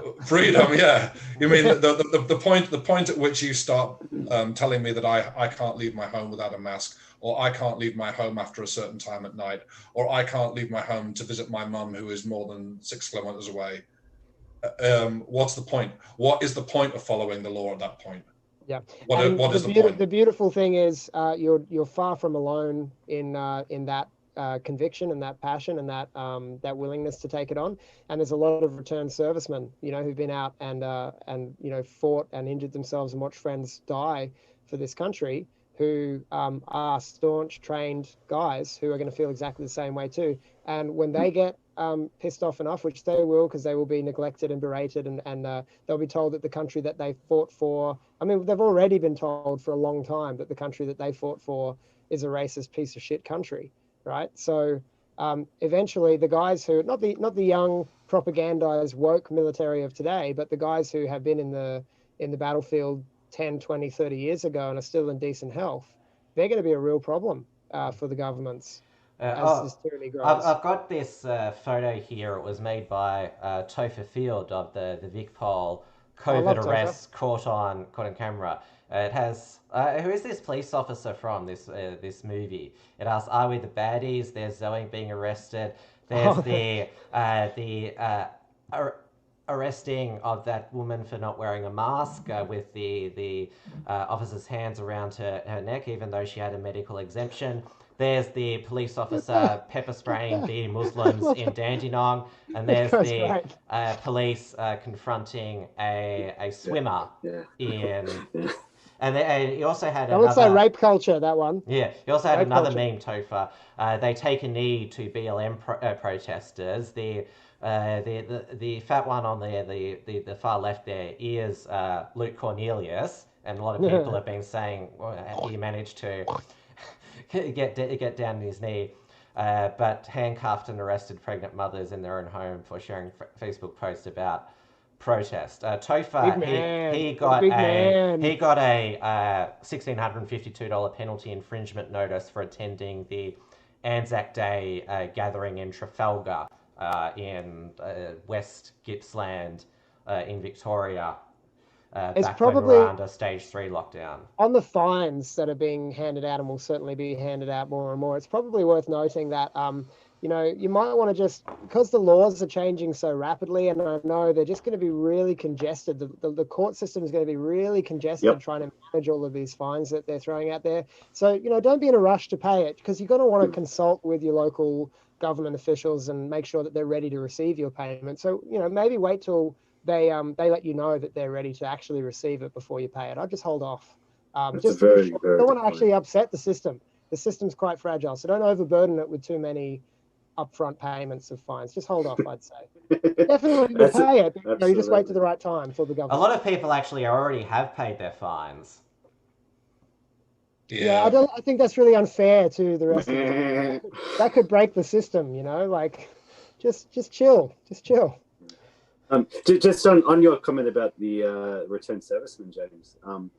Intriguingly, I heard on the ABC today, there's an Instagram account run by some former SAS troopers. The headline here is Australian Special Forces Instagram account mocks war crime allegations, calls to make diggers violent again. Oh yeah, I saw that today. That's basically made a few heads explode. Yeah. Wow. Yeah. See. I hadn't even heard of that. But I'm just going by the model of history, and there's a soldier class in every society. And our soldier class has been made very, very weak. The guys that we see policing our streets, for the most part, are not the soldier class. My dad was a cop in the 80s in Adelaide, when there were serial killings and all kinds of shit going on. His mates and him, they were the soldier class of that area, they were warriors, they were fucking fit, they were tough, they were up for the fight, and they loved it while they loved it, Cops today are just shamefully overweight, shamefully social justice warrior woke. And, and the few among them who are actually jacked chads are going to be seeing all this stuff going on. And, I think probably jumping ship eventually, especially if hostility towards police emerges. But the returned soldiers who've actually been in battlefields abroad, they're always the guys, why do you think the governments are often so cruel and neglectful and try to just, hope that they'll just go and die, hope they'll just go and kill themselves from their post-traumatic stress? They're a dangerous element in society. But it's like the Streisand effect. By neglecting them and trying to pretend they're not there, they're going to be all the more angry and all the more ready to stand up for what they actually believe in their hearts. And it's that same patriotism that got them signing up in the first place and putting themselves on the line. And we got to honor those guys, because we're going to need them. Yeah. We still have what's scheduled for November, the Senator Slayers trial for disturbing religious worship in that gay church back in May 2019. And even though the police, they're out suppressing dissent against the lockdown, they did have time last Friday to celebrate Wear It Purple Day, which is another LGBT alphabet day, as well as, what's the other one, Idabit Day, and there's all these heaps of, what is it? We literally have the gay police now. Yes, and I noticed when a woman who was disputing the mask directive at Dandenong Police Station, this was a while back, she filmed herself at the police counter. There was a rainbow flag that was visible there. There always is. Mm. And well, speaking of flags, Larissa Waters on National Flag Day, the Green senator from Queensland, she had the Aboriginal flag and Torres Strait Islander flag behind her during an interview in her office, but no Australian flag. That's why there's not that specific instance, but that attitude, which is becoming more prevalent. That's why I said, what's our national flag this week? You know, they're going to get rid of the Union Jack as soon as they can. But, you know, again, that's just them just saying, I'm the boss and I choose what flag it is. The Australian people actually decide what flag they get behind and get under. Well, and did she make sure that, because as we established, if she had the Aboriginal flag behind her, did she get permission from the copyright holder to did she pay her licensing fee? Yes, because it was only created in 1971 and copyrighted. So yeah, you have to get permission to. That guy's making bank right now. The world's most ancient living civilization had their flag created in 1971. I think I spontaneously invented the Aboriginal flag as a child by putting two rectangular blocks together and a circle on top. You know, it's an amazing. I knew I was a design genius the moment that happened. Did you make it with Lego? Duplo, probably. Yeah. Shall we go across the globe now? We'll transition first to the Californian Daniel Andrews with this Babylon Bee article. Gavin Newsom says California will stay on lockdown until scientists discover a cure for death. Basically sounds like. Yeah, that's what they're aiming at, and what they'll actually discover is that the cure for death is just death. It's just killing you, just putting a bullet in your head. That's the cure for your death. But that's okay. Aren't you worried you're going to die? It's a mercy killing because you don't want to die of COVID. It's torture. We'll just line you up against the wall and put a bullet in your skull, Bolshevik style.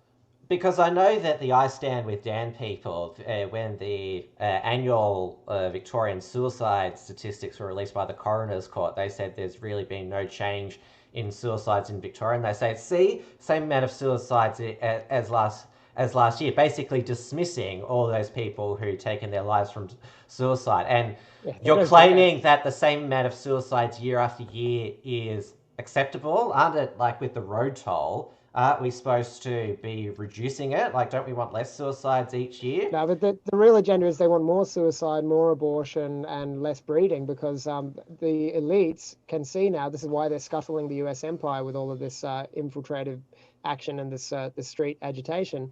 They can see the underclasses have grown too large. And as it's always been in history, when that's the case, they need to find a way, either by setting them on each other or bringing in an elite military force or whatever it is, or in this case, it's these creative pill-pull propaganda techniques in the information age, where you can just make up a story and everyone panics and isolates themselves until they're suicidal. But you must cull the underclasses if you want to restore the stability of your power. And so they're going to find as many ways as they can to psychologically bear us down into our own demise.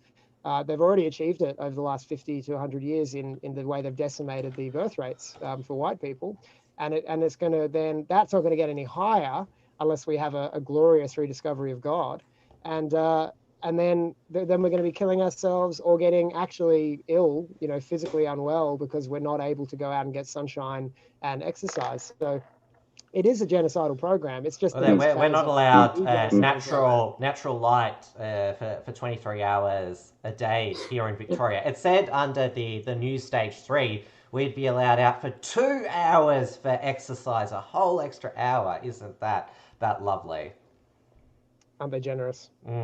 Another way of putting that, James, another good analogy for this, if you consider the concern that like meat production here in Victoria is going to be actually going down. Although there's still at my Tim, supermarket, there's still plenty can you of let Dave meat. finish a point? Yeah. Can you let him get to the end of a point, and then we can respond? That'd be good. Thank you, James. I get tired of interrupting Tim while he's interrupting me. All right, proceed now. So if there's not as much meat production, the farmers have excess stock. If they have excess stock, they have to cull their stock, which means that the next year there's going to be less stock. Where the cattle? Yes. Yeah. This is a tax farm. Thank you. That's exactly it. Good point. See, it's so good when you get to the end of the analogy.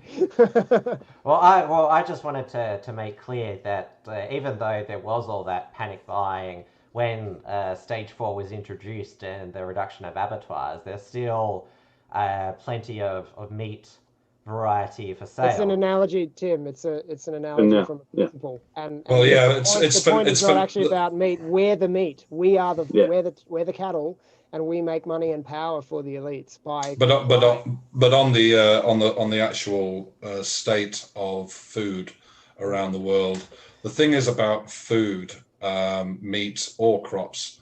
It's not this year that That's the effects. It's next year. Yes. It's next year. So yeah, in the States, I mean, so I'll just turn this around again. This is pitiful. This is not enough. This is, the next stage. We know what we're probably going to start seeing next year is supermarket shelves going empty again, and not from toilet paper. We're going to start seeing lack of food. Food is the next issue, because what's happened, especially in America on a huge scale, is that farmers have had to cull their stock because they couldn't sell it. And the prices of meat in the supermarket was going up because they couldn't buy it. Yeah, because the middlemen, the abattoirs, were closed down because of COVID. Yeah, so the farmers, because of all this industrial farming that we've gone on, there is no farmer to consumer market. The vast majority of it was farmer to abattoir, to meat processing, to food processing, to supermarket, and that has been decimated. The absolute decimated. And in Australia, we're seeing the same systematic. Whether it is incompetence or whether it's part of the agenda, we'll never know. But the fact that we've closed these borders, and the people who are suffering the most are farmers on the borders who can't physically go across their own land to do their own farming because there's an imaginary line in the way.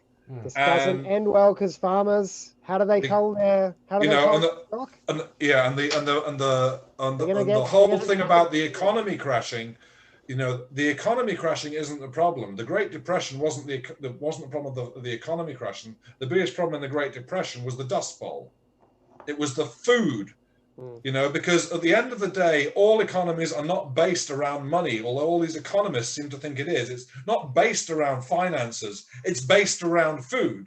Yes. If you have food, it doesn't particularly matter what particular system you put in place to distribute that food and to add value on top of it and to create luxuries and everything else. At the base of it is food. Take the food away and everything else disappears. And at the moment, they're taking away the food.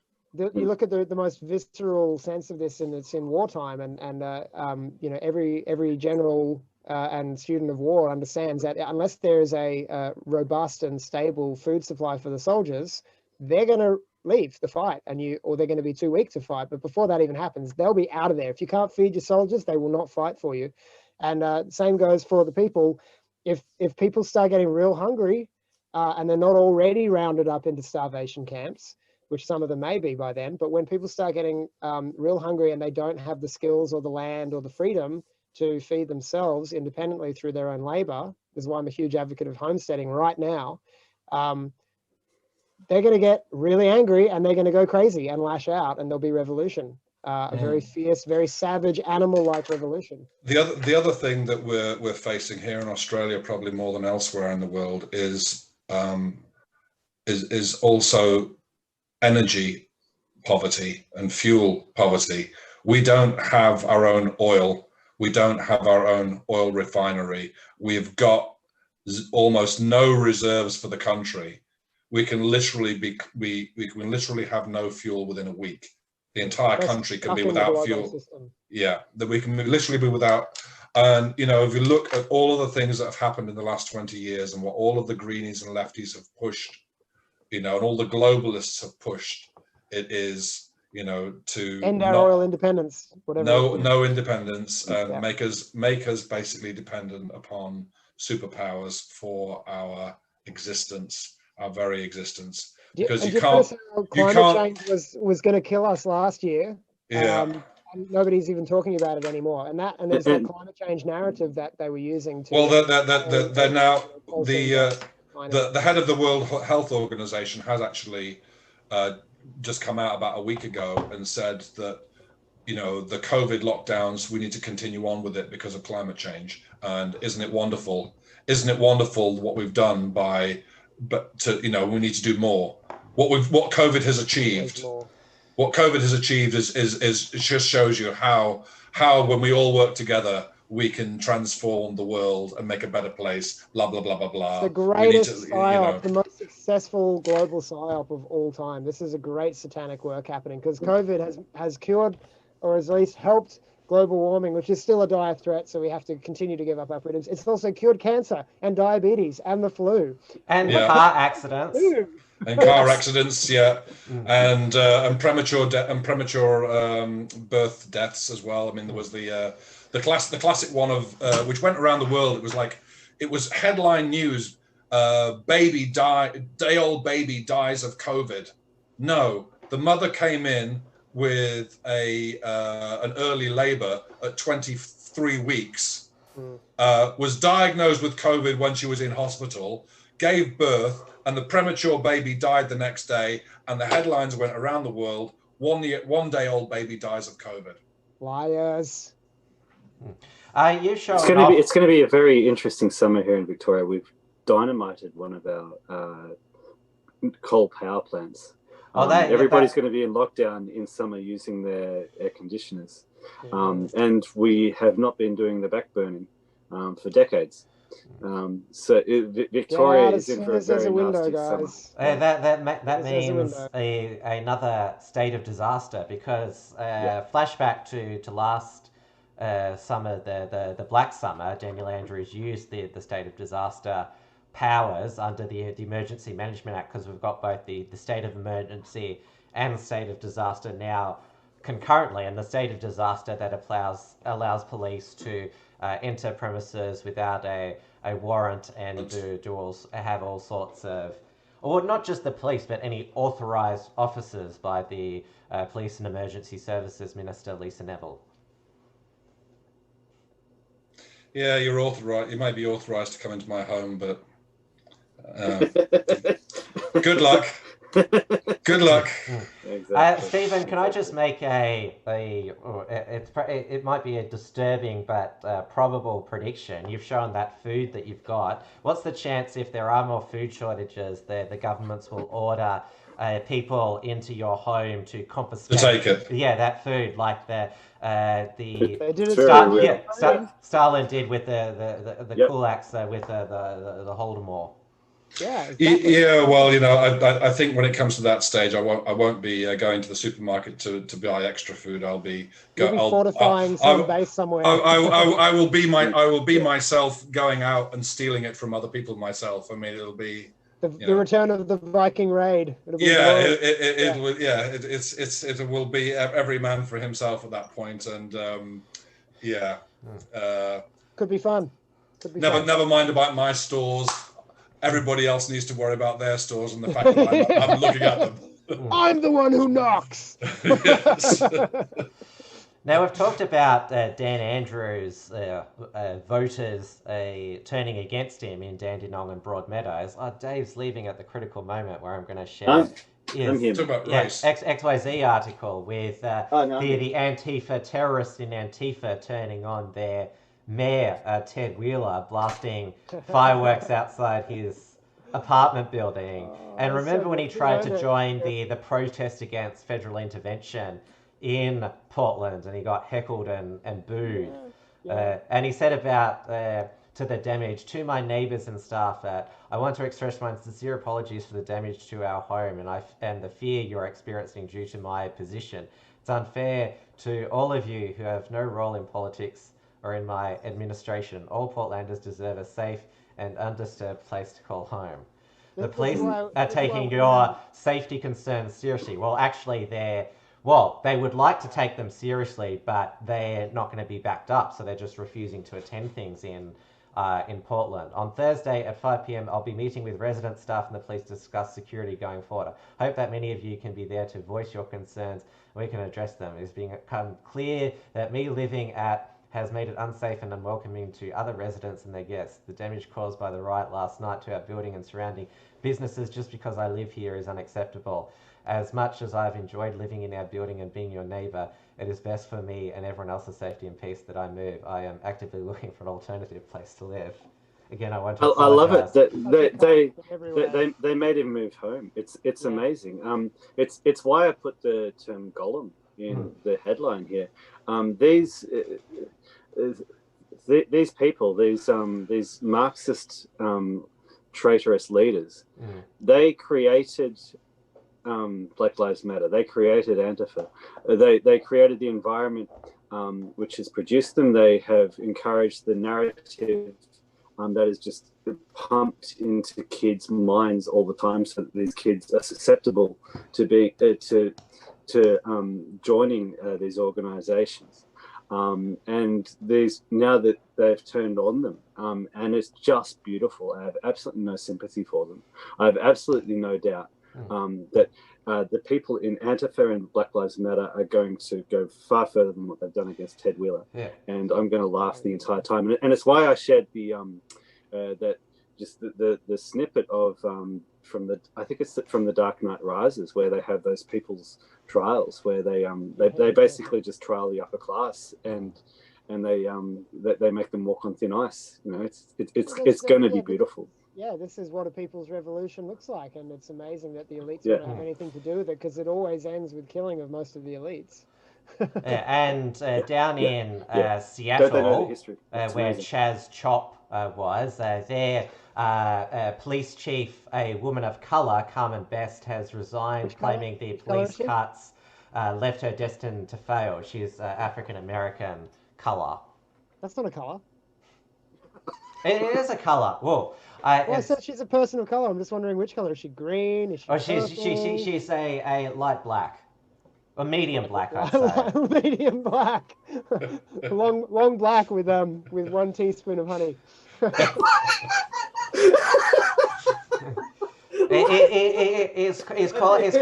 you mean grey? I think it's about time we started giving people, when we talk about their colour, we should really go to Dulux and get the full range.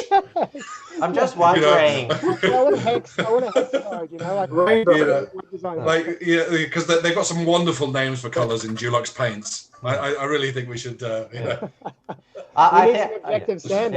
think calling her that is covered by Luke Cornelius's directive to say you can online call lots of people unpleasant names. Because that's what he said, as long as you do it online. So so when we're going to have Mauve Lives Matter and and Indigo Lives Matter, Fat Lives Matter. Deep Negro. Well, let's talk about cafe latte lives matter. Yeah. Let's talk about Kyle Rittenhausen now, because James, you weren't here last week. He's been charged with 2 counts of murder, but there has been an outpouring of defence and support from him. Kyle the Magnificent. Can we please only refer to him as Kyle the Magnificent from now on? He did. Okay, I'm gonna throw in my opinion quickly.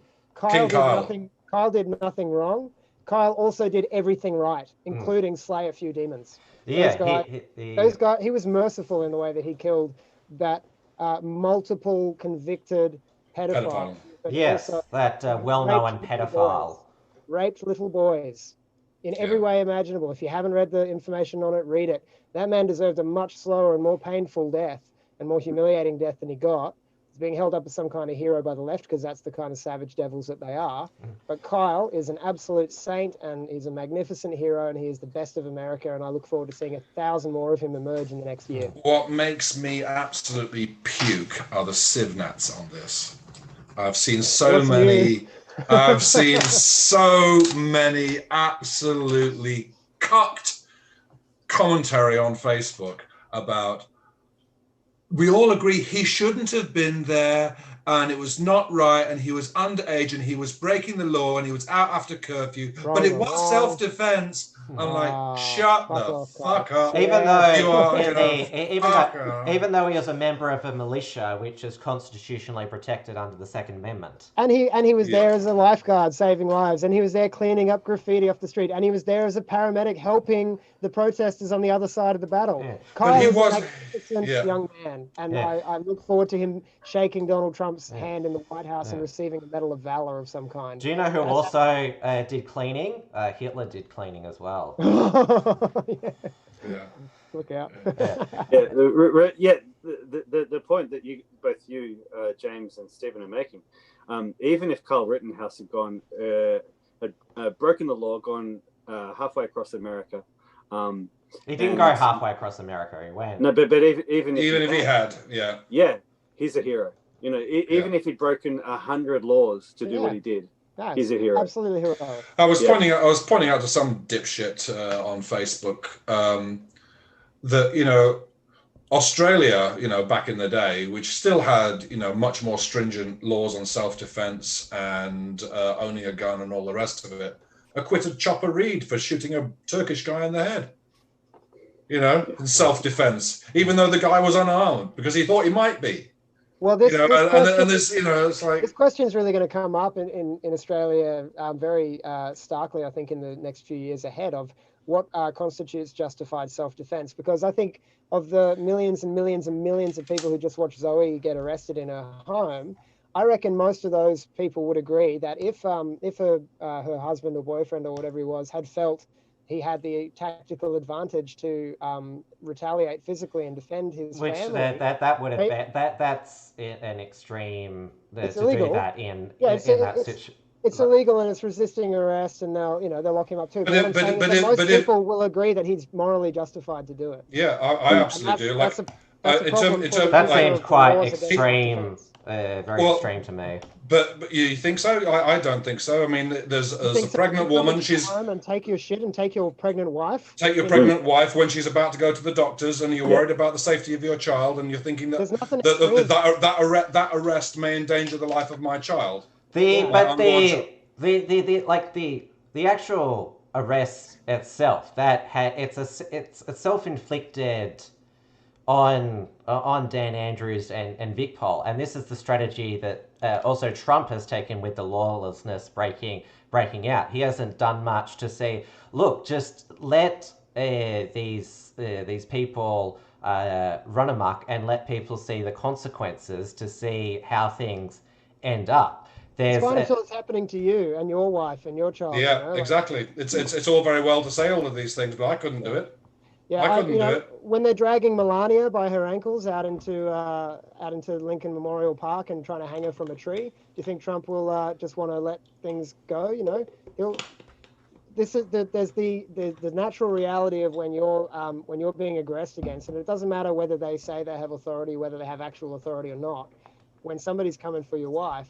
And, you know, what I'm actually saying is that the guy, given the current situation and the way the police were dealing with it in that moment, her partner was quite sensible to comply. They were sensible to comply. They're not going to get in any big trouble because they complied. She's already been released, you know, on bail or whatever. There's a process. So it wasn't the hill to die on. But at some point in the there will be one tyranny, there will be a hill to die on. And Absolutely. It will be illegal for you to resist. You will be breaking the law to resist. But at some point, as tyranny escalates, it's morally necessary. And we keep getting shoved the whole Holocaust thing down our throats, and we've had it shoved down our throats for the past, well, since I was born, basically, or since the end of the Second World War. You know, about why didn't people resist just because it was the law? Why didn't you resist? We constantly get bombarded with all of this propaganda about other countries when the globalist elite want to destroy a government in another country, and George Soros pays his minions to push propaganda and push, revolution in other countries about, how justified they are to fight back against their oppressive government. And yet they think that when they start doing that shit to us, that this propaganda that they've been pushing on us about everybody else, we're not going to start thinking that sort of shit for ourselves. Yeah. And people will. You know, this is not a recommendation. This is reality. You know, this is just what will happen. It's not what we would choose. We would choose a whole different kind of society, I think, any of us, if we had any authority or power, but we don't.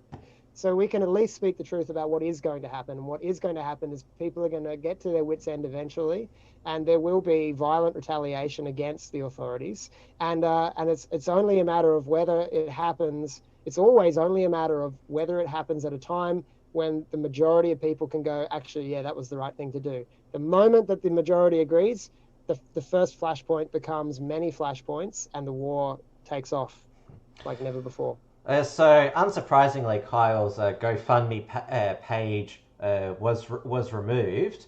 They said the campaign was taken down for violating its terms of service that did not specify further a term prohibit activity that GoFundMe may deem at its sole discretion to be unacceptable.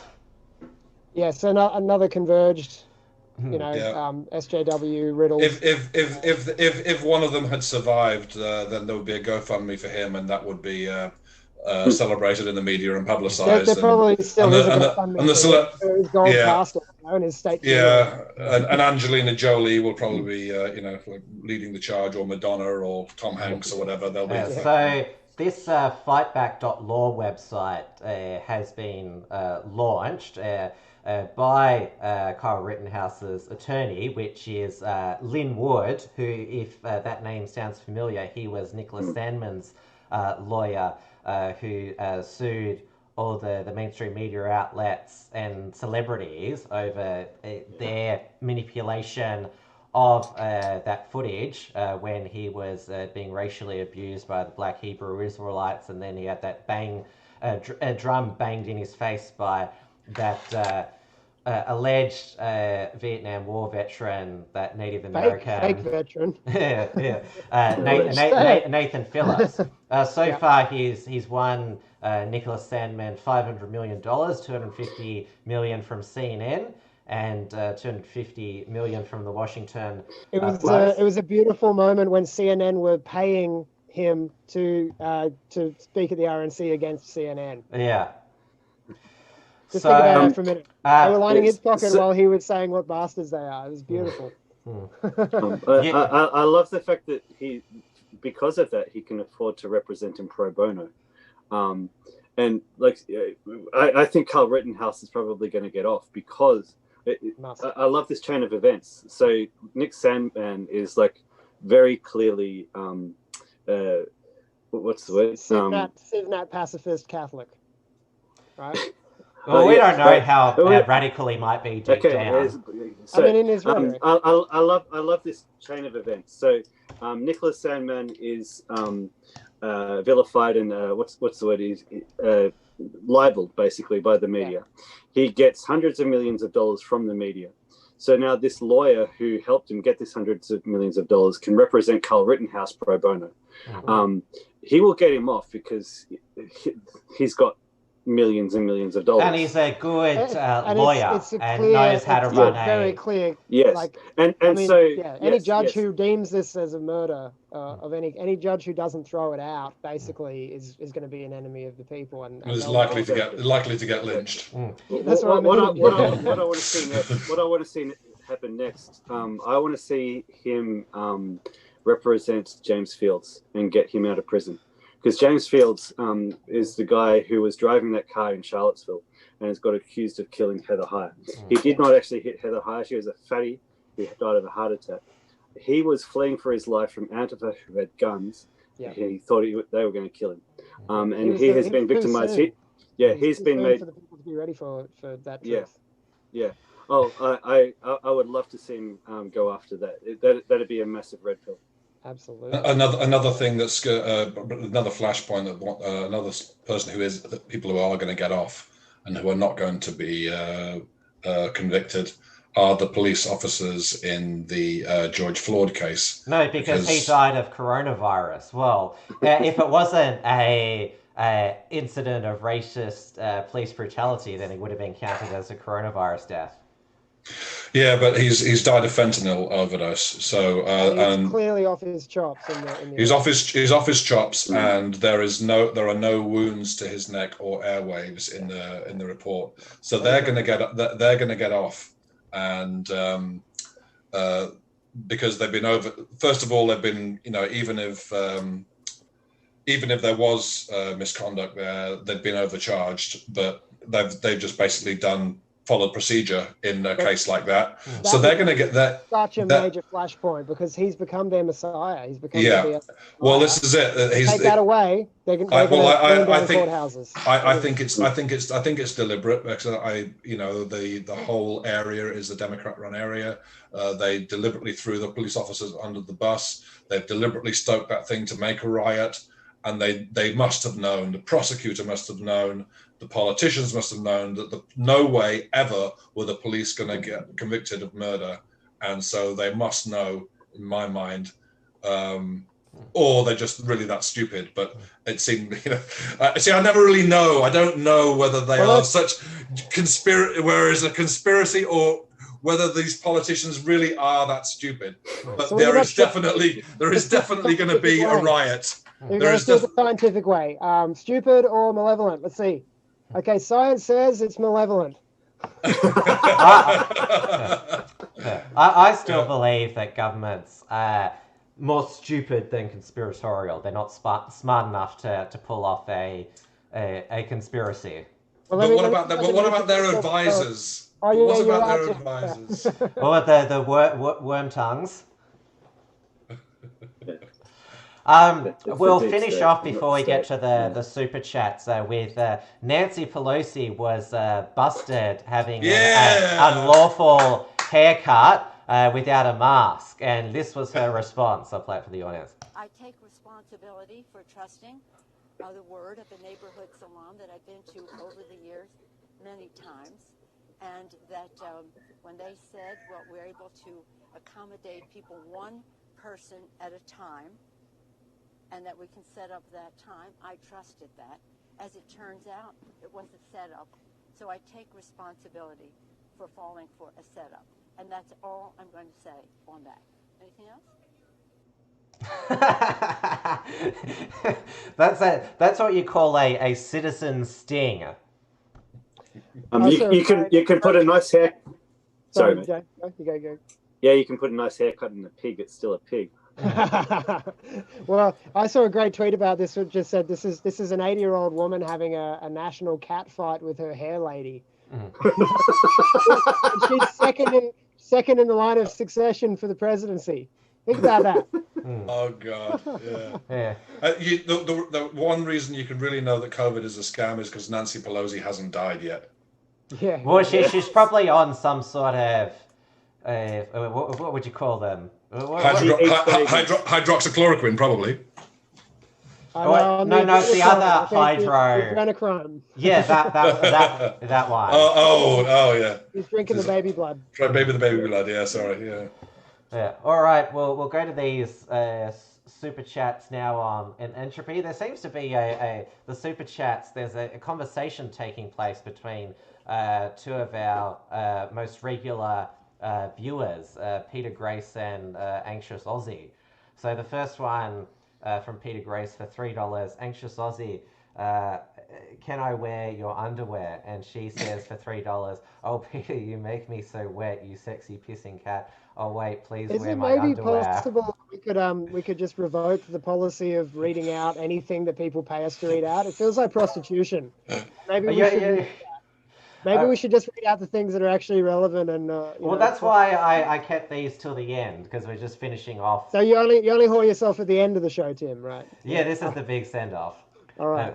And she says, "Can I have some cat food for your sexy cat?" And he says, "Yes, Anxious Aussie, you foxy sheep. I love sheep, and I love making undies wet. I'll give you all the cat food your heart desires. Can we give Daniel Andrews a virtual blowjob together?" Oh yes, she says, "Oh yes, Pissy Pete, I would love to share a virtual blowjob of Dan Andrews with you. Where can we meet you?" So I think we need to have an off-air Uncuckables meeting about what it means to cuck. No degeneracy. Yeah.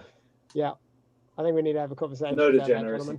Yeah. Okay. Well, the final one here is, babe. I can't stop. I forgot where you live. Jason Jackson Deliveries. Let me meet the love of my. Okay. So relevant and such great television. Jason, we've got to pay the bills somehow. Yeah, well. Yeah. I think they'll keep donating. I think you're just encouraging them to keep.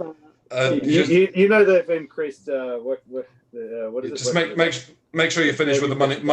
Make sure you finish with the money shot, Tim.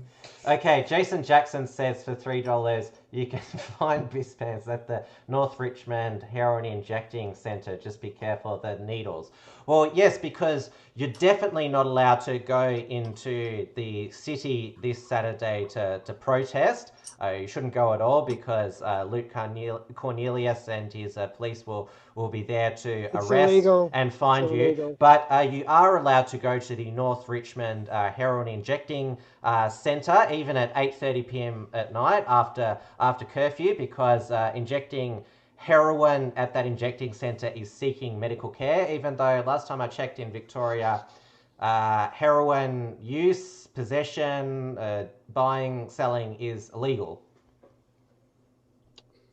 Welcome to Clown World. Yeah. And we're actually getting a second injecting room at the Queen Victoria Market now. So obviously to extend that care. Junkie lives matter, apparently. Do you know how many needles are bought by the government agencies for injecting things in Perth alone? I know because I used to deliver them. 14,000 a week. Wowee. That's Perth. Final super chat is from the Socialist Republic of Victoria for $5 Australian. Is it even legal anymore to be uncuckable in Victoria? Only online. That's you're only allowed to be virtually uncuckable. I just hope if the feds or the Victoria Police do kick in your doors, that it's while we're on the air. That would be good. Well, they shouldn't be out. You could stage it. Yeah. But if you do fear that Victoria Police are going to come to your door, get up nice and early, make sure you're all freshened up so you're not arrested and handcuffed in your pajamas. Yeah, be dressed at all times because the cops could come knocking. Yeah. Go to bed in your jeans just to preserve your dignity. Go sleep in your jeans. Yeah. Just sleep on your front porch so they don't have to knock down the door. And have your ultrasounds before you post. Lord have mercy. All right, that brings us to the end of the show. Thank you, Dave, as usual. Thank you, James. So, just again, it's still what's the URL again? Okay, so you can find the new platform, which I'm still piecing together, but there's stuff there, and the functional and now populated new Champions of the Light, and the URL is rrtv.live. It should be easy, but sometimes it's not. rrtv.live, and you can very easily from there navigate to Champions of the Light. And I invite anyone who wasn't already a member to come and join. You'll just go into a queue because we vet everyone who comes in. We don't just let any riffraff commies or lefty atheist trolls in. We want to keep our shop clean. So come and jump in the queue if you want to join us there. It's a great Christ-centered, red-pilled based community. And those who are already champions of the light at the Mighty Network site, which is still going, we're shutting that down at the end of September. So do come across and sign in and create your profile at the new site. It's you're already a member. I've migrated all the existing members across, so you just have to say you forgot your password, make a new password, and you're in. We'd love to see you there. And Stephen, your book is still for sale. Well, you can get the censored version on Amazon, or you can get the uncensored version through the unshackled.net/store. The Great Coronavirus Swindle and Confessions of a Climate Denier. Yeah, check it out. It's they're ticking along the sales, and the only bad reviews are from leftist scum. So I've got lots of badges of honor. And also one of the super chatters here gave a very poor review. Did they? Okay. Yeah. Of which one? So Stephen, is the uncensored, the real book, is that sold in hard copy? Can I get a paperback of that? Yeah. After we get off here, I'll just get your details. I'll send you out. Awesome. I'll send you out both through of them. the Unshackled for the uncensored version. Yeah, because Unshackled, Uncucked Tim wants his shekels. So yes. Well, you keep it in the family. You want to give Jeff Bezos more money? No, I'm not going to buy it on Amazon if it's available elsewhere. Absolutely, no. Well, if you buy the one from Amazon, it's the Great Censored Swindle, and COVID coronavirus, it has censored there instead. Yeah, redacted. Yeah. So if you buy through the Unshackled, you can get a hard copy or you can get the download. And basically, the hard copies, I just basically send them out from my home once you've ordered from the Unshackled. But that's the thing. That's the other one. Amazon. Basically, I trolled them because they originally rejected the book, and I was so pissed off. They basically told me that it was, giving dangerous information that was against the World Health Organization guidelines, blah blah blah blah. But basically, all it was because it mentioned coronavirus and swindle in the same thing, and because the text had coronavirus in it.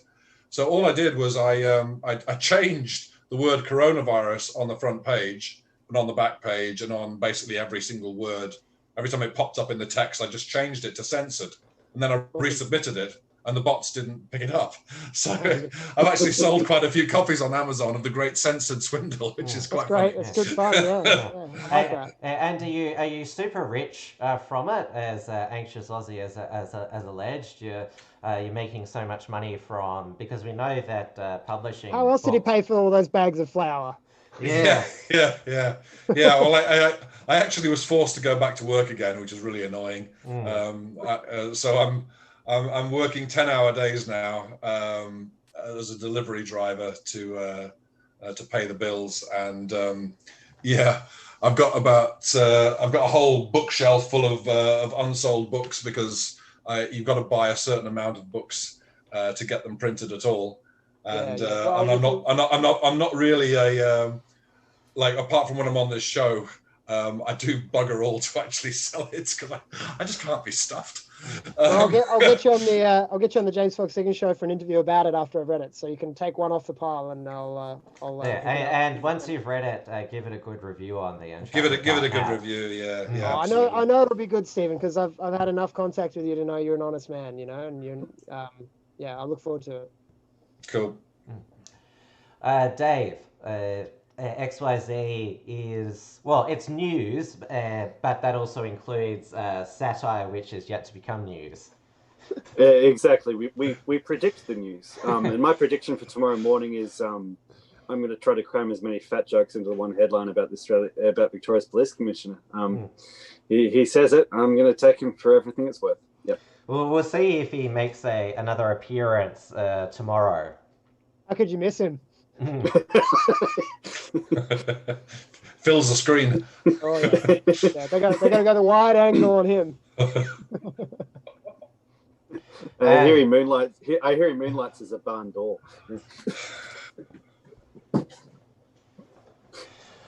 All right, good night, everybody. It's been quite an epic show. We've gone 2.5 hours, but it was great fun, guys. Good, really good one. Good night, everybody.